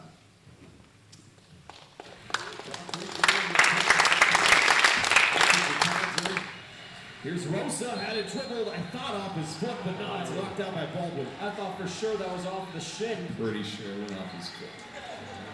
I thought the officials were going to talk it over for a second. Now Hudson Edelman coming back into the game. Replaces Pendle. Edelman's hit 2 threes. Rock Creek has hit 7 triples. Baldwin 6 of them. 6 of 10 is Baldwin by my count. Here's Rosa coming off a screen, and Gavin Rosa hits another one. That's his 3rd. Ties us up at 57. Final 2:30 to play here in Hutchison. Been a fun one here tonight. Somebody's going to earn their first state title. Got a foul on the floor on Rock Creek. That's going to be number 4 on him. That is on Klingenberg, you're right. That's 4 on him, the 13th foul. Baldwin just kind of hoping to get into the bonus here. Rock Creek's got 3 fouls, so they have 1 more to give before this one goes to free throws. For these players, these coaches, these fans, this is what you dream about. The state title game approaching 2 minutes left. Tied up at 57. Cooper going to work. Cooper gets to the elbow, kicks it out. Gets it back, still 20 on the shot clock, plenty of time. Leo inside, he got hit on the arm and fouled. He'll go to the line for 2 shots. Example, just working the ball, getting the ball inside, using bounce passes, making that triangle over there. Leo was 3 for 4 from the line in that first half. The only Bulldog to take any free throws tonight. He's got 15 points.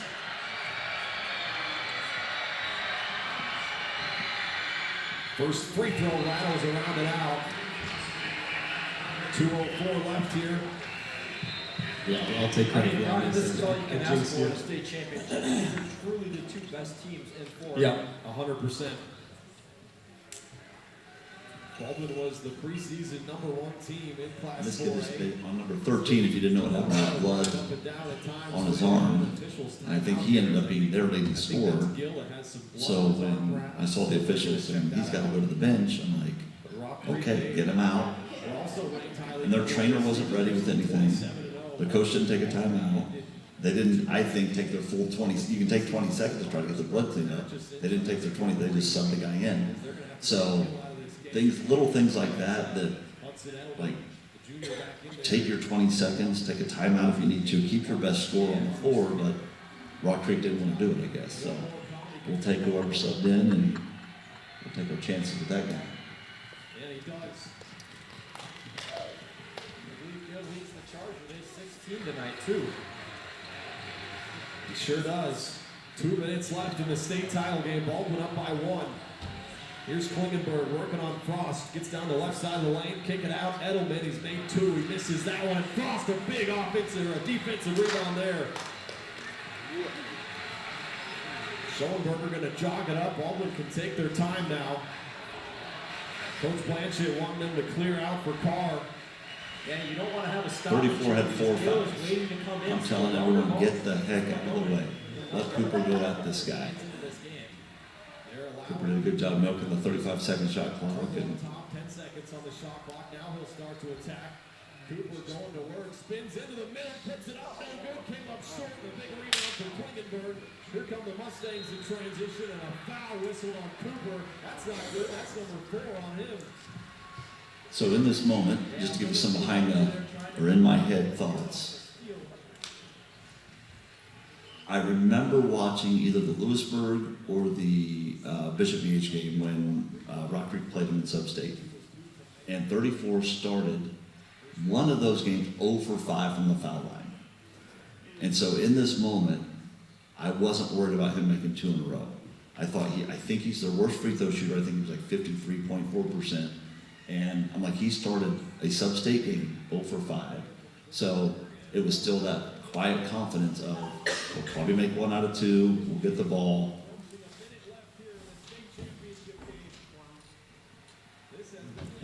And we got 1 shirt left over there for a while. Carr gets it back from Schoenberger, gets it back to Leo now. Frost has it in the corner, working back up top, 10 seconds on the shot clock. Carr drives in, jump stops, finds Devin Raider open for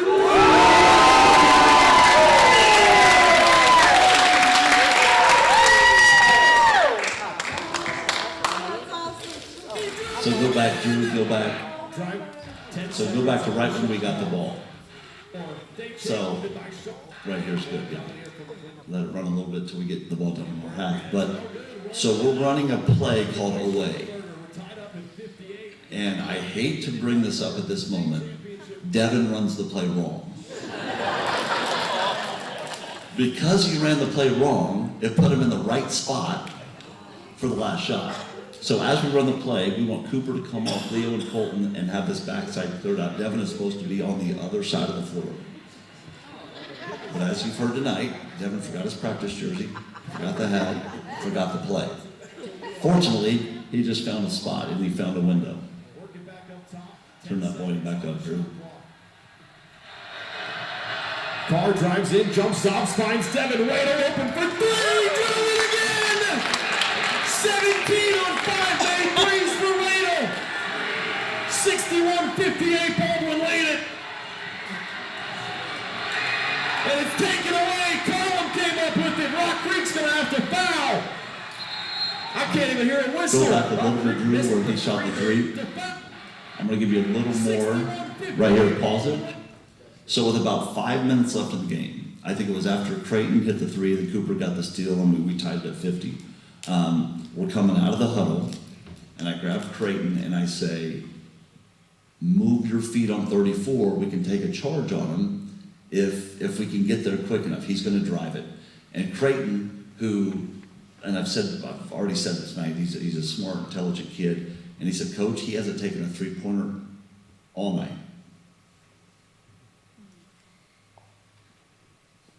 He said, I'm going to make him shoot it. He goes, I'm going to turn him into a shooter. He's going to have to shoot it. He's not driving by me. So when this play happens, the guy right in front that Cooper's guarding is the percentage-wise the best shooter in maybe Kansas high school basketball. They've not been down three with 30 seconds left this season.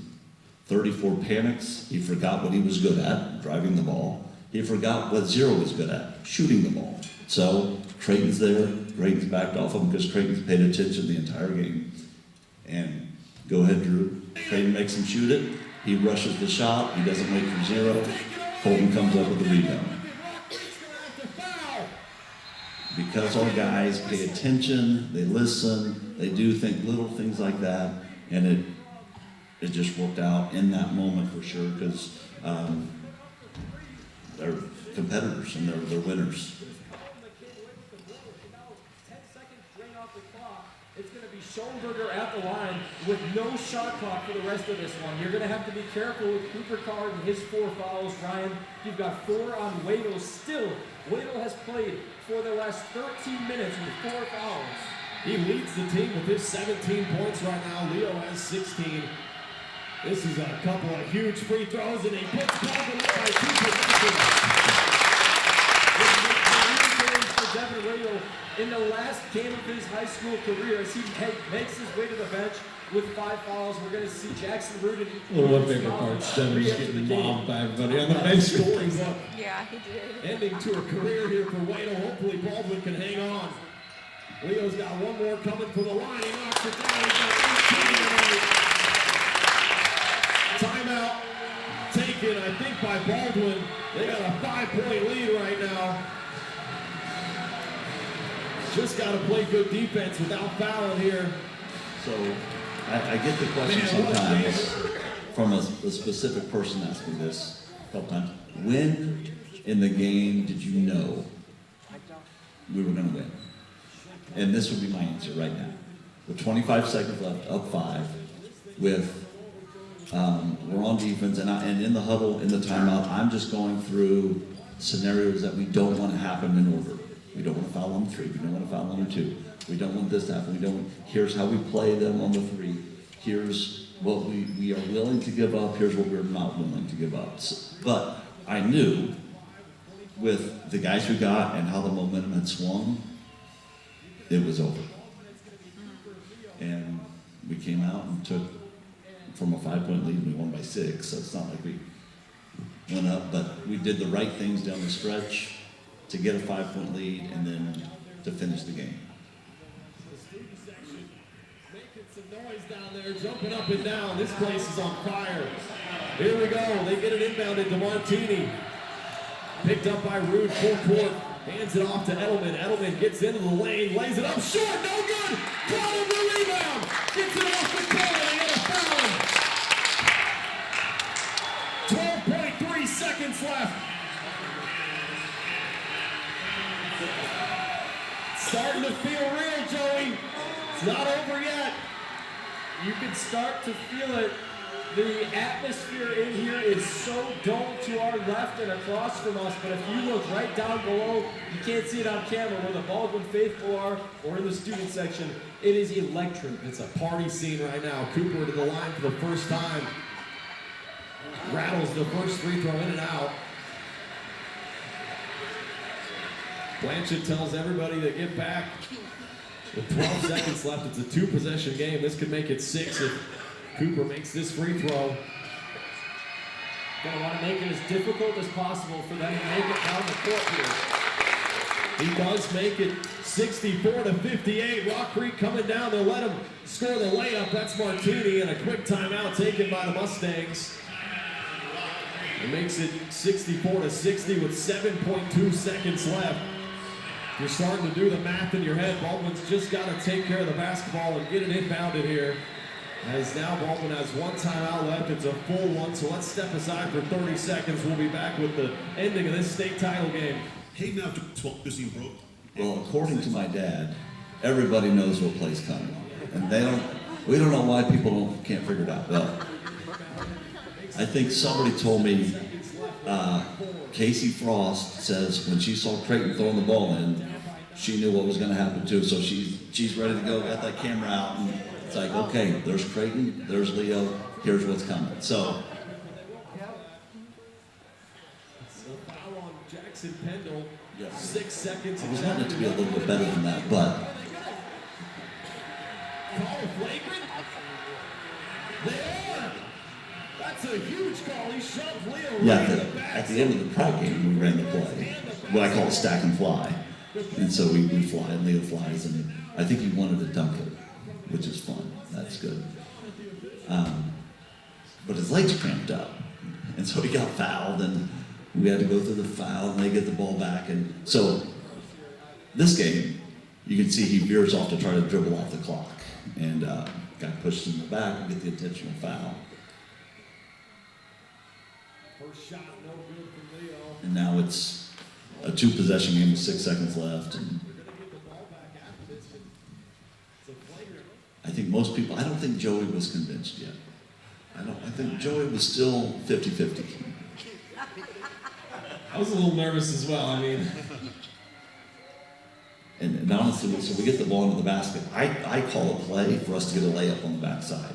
I don't call a play just to keep it safe. I actually call a play that I'm hoping Creighton can slip in on the backside and get a layup. Just to see if we can put the final nail in the coffin right here and not have to worry about going back to the other end. Double-digit scores. Yeah, they haven't just relied on Leo and Cooper tonight. Devin Wadle has been absolutely huge, and Colton Collum. They get it into Carr. And with 4.8 seconds left, they foul him. We're going to see the defensive substitutions come in here, and Smazel and Rude. Here's Carr at the free throw line. Coop with a chance here to cement his legacy. 100%, he's 1 for 2 so far tonight. What a legacy it'll be for this entire senior class. Makes the first 13 points for Cooper. And with 4.8, this thing is over. I mean, there's still a lot that can happen. You got to Come on, Joey. Absolutely not. You're right. Second free throw is no good by Carr. It's rebounded. 3 seconds now. Here comes Klingenberg. He's going to put it up. It doesn't matter. It's no good.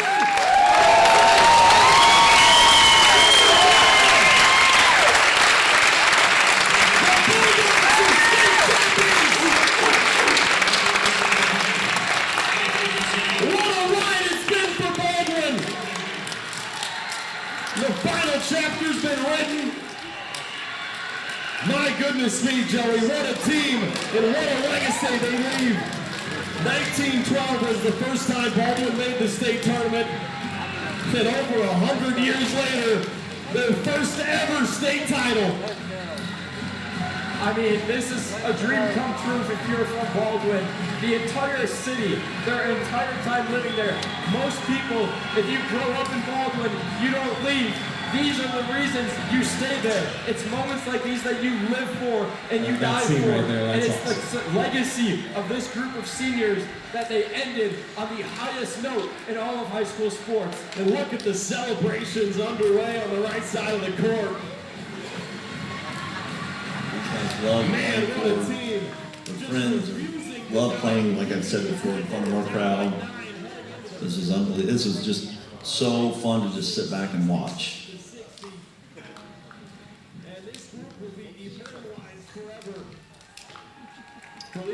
I mean, while we're watching this, if I could give a quick, just like personal story from, I mean, kind of what you would call the media, I guess. You know, I talk to a lot of the other commentators, a lot of the people that write for newspapers and stuff. They like to talk about Baldwin because obviously they've been a good program. And there was a point about midway in the season when we were 12-6. We had just lost 4 or 5 games, and everybody was asking me, what's wrong with Baldwin? What's wrong with Baldwin? And I just always told everybody, like, there's nothing wrong with them. These guys know who they are. They know what they're capable of. And I had all the confidence in the world, just like they said earlier, that down by 9 or whatever in the first quarter, they still had the confidence they were going to win. I had that confidence in them as well over the course of the season that they were going to figure things out and get it going. And obviously they did, and it ended up state champions.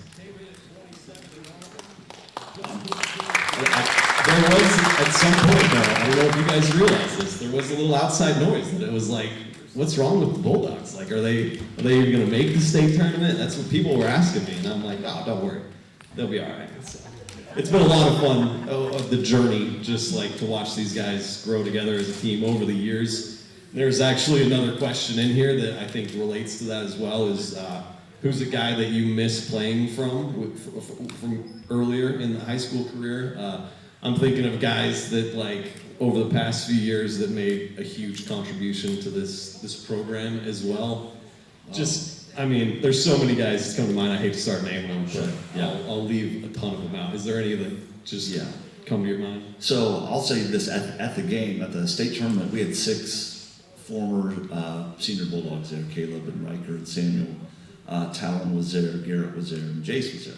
And it's so rewarding to see those guys continue to come back. And early in the season, I actually brought this point up. I said, the guy we missed, the guy that we could put into our lineup right now and would make us so much better, it's probably not somebody that a lot of people think, was Gus Boyle. A guy from last year that just brought energy and just brought effort. And if you can't play with a guy like Gus, who dives on the floor, who takes charges, and it was kind of our motor last year. It's like, okay, nothing's going on. Okay, Gus will go out and break his nose here in a second, doing something.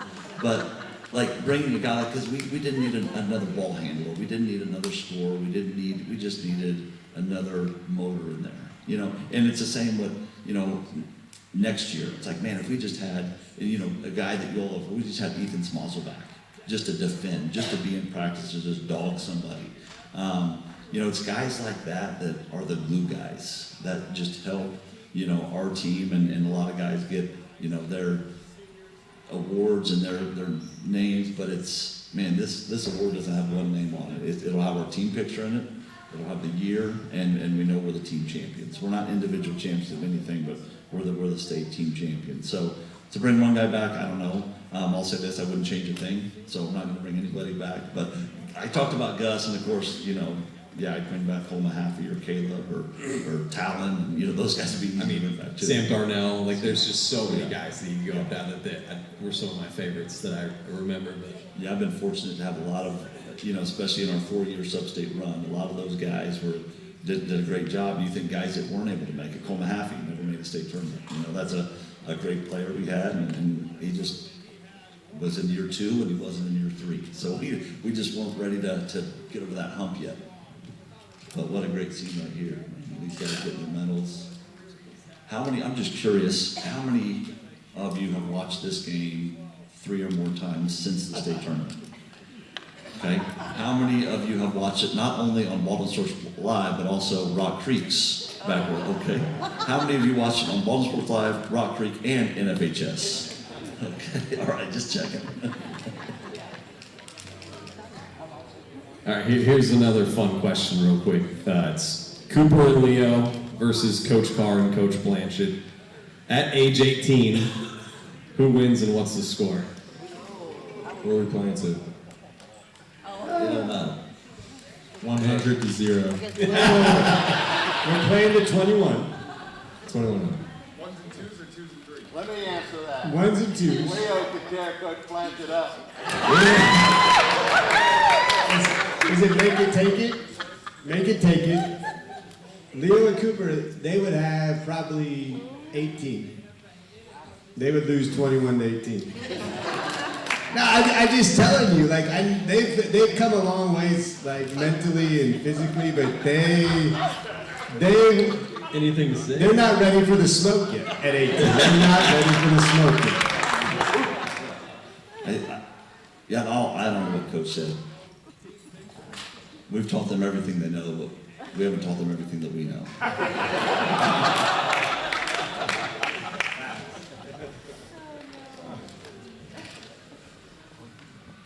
I do want to say, when you were talking about people talking about Baldwin, what happened to Baldwin, one thing that we talked about starting this year, right? We started the year ranked #1. How do we relieve pressure on these guys?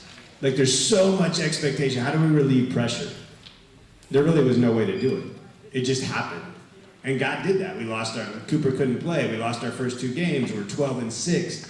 And I've told some people this game, right here, the state championship game, Rock Creek was playing to be 28-0. And we were playing to be 1-0. And it was just a different, like, I'll be honest, like, being 12-6 and having people say those things was an absolute blessing. Because it switched our mentality from being the favorite to, in a way, being an underdog and overlooked and second guessed, and those guys just embraced it and actually worked to our favor. It was actually power for us, and so something that, quite frankly, I'm super grateful for. I wouldn't want to have to go into this game 27-0, ranked #1 in the state. Everyone, like, it's just, it worked out the way it was designed, and we're just super grateful that it was designed for us to be here and win the first state championship in the history of Baldwin basketball. Well, it was certainly a fun season from my perspective anyways, just watching these guys just go through so much adversity through the year. As you mentioned, started 0-2. I mean, I kind of agree with you. That might have been a blessing in disguise. That's kind of what I said all along, was like, bring these guys back down, keep them grounded a little bit. But it's tough when you come into the season ranked #1, and that's, people expect you to win the state championship. So to have it kind of come around after all the roller coasters, the ups and downs, the twists and turns, and it was a lot of fun. And at least for me, for this senior class, it just kind of puts the perfect storybook ending on your careers when you think back to the other state tournaments, and especially last year, how it ended against McPherson, and then to be able to bounce back this year and get it done. It was a lot of fun to watch. I mean, I'm sure it was the same for all you guys.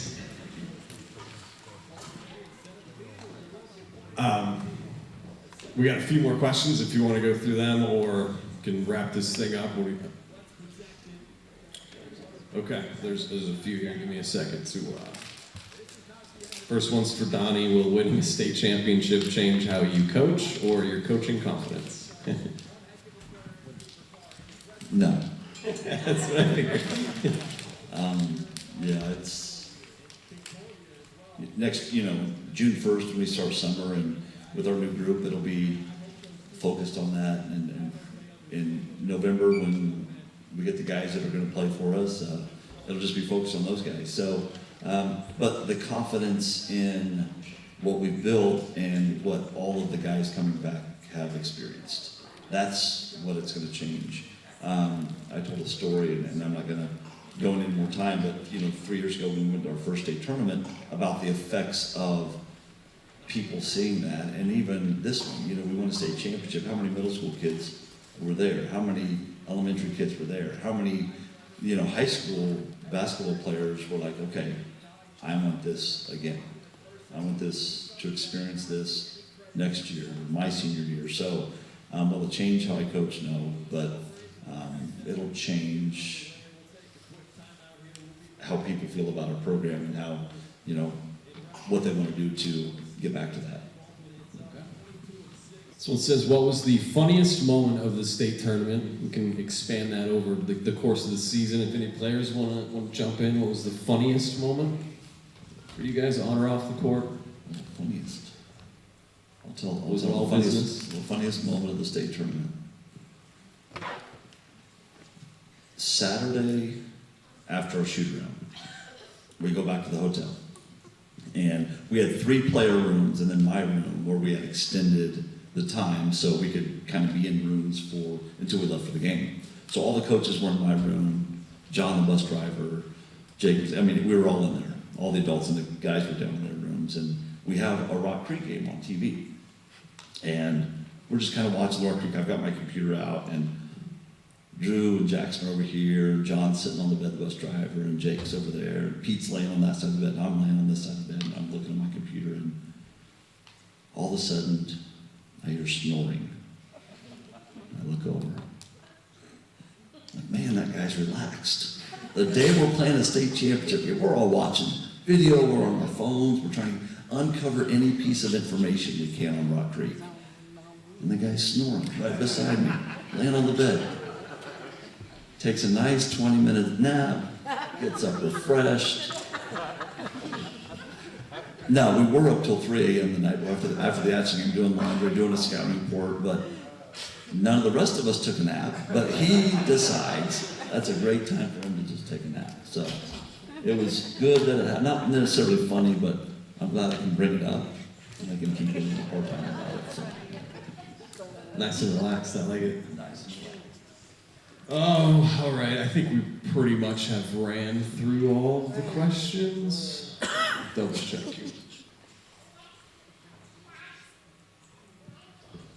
I think that's it. Unless you guys got anything else you wanna add.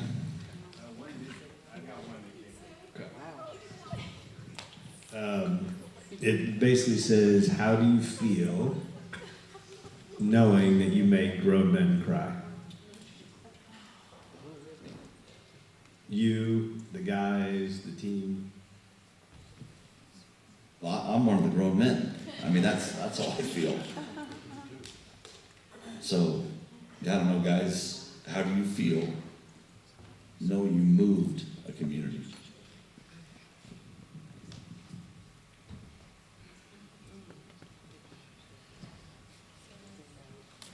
I would imagine pretty good. Feels pretty good. Yeah.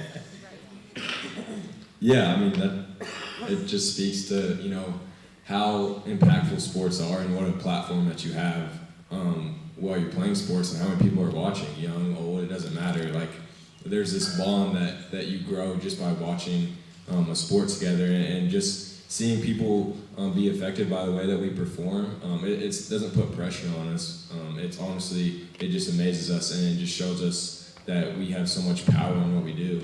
And we can impact the whole community, like what we've seen here. You guys are behind us and we know that. So we appreciate it. And more than anything, it just brings us to tears too, just seeing that you guys have bought in just as much as we have, and we've all said yes to a program, and now we all get to say and see trophies raised and stuff like that. So it's great, and I appreciate everything.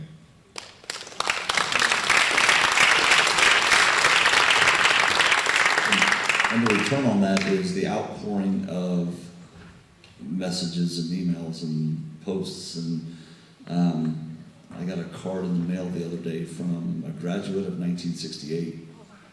Just thank you. So that outpouring is so good to hear. And it's like, yeah, how do you feel that you did this? I felt like everybody, and then you talk to people, yeah, we were at the brewery watching it, we were at Baker Stadium watching it, we were at, I got a pizza from Pizza Hut yesterday.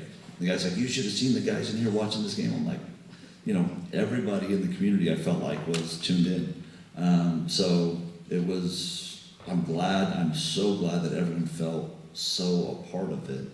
And because that's what we felt too on Friday nights. That's what we felt, that everybody was in. Everybody was all in. So yeah, just exactly what Cooper said. The community said yes to us and we said yes to them. So it was awesome. Okay, as we wrap up, this isn't a question, it's a statement. I want to give a shout out to Baldwin Sports Live and how awesome your broadcasts were this year. Thank you. Thank you.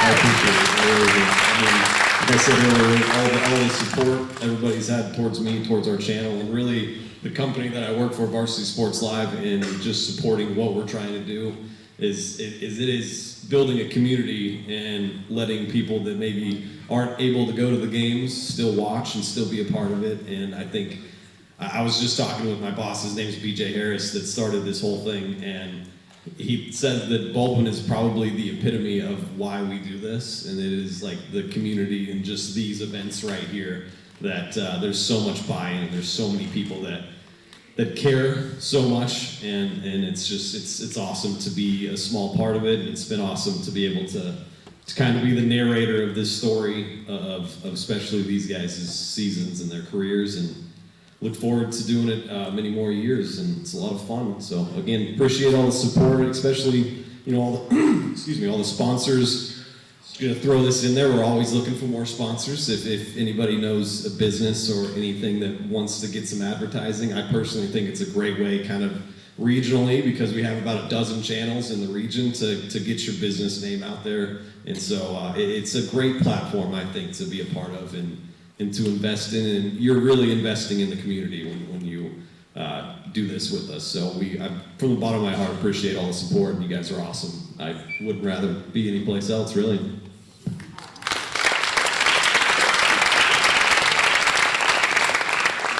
Yep, thank you guys for coming tonight. We appreciate it, and do it again next year. So we'll do it again next year. In person. If you didn't get an autograph or a picture, guys, we're gonna take a picture. Make sure you get one before you leave. We're gonna take a picture here up on the stage. Drew, you wanna come down for the picture? We'll get that shut down up there.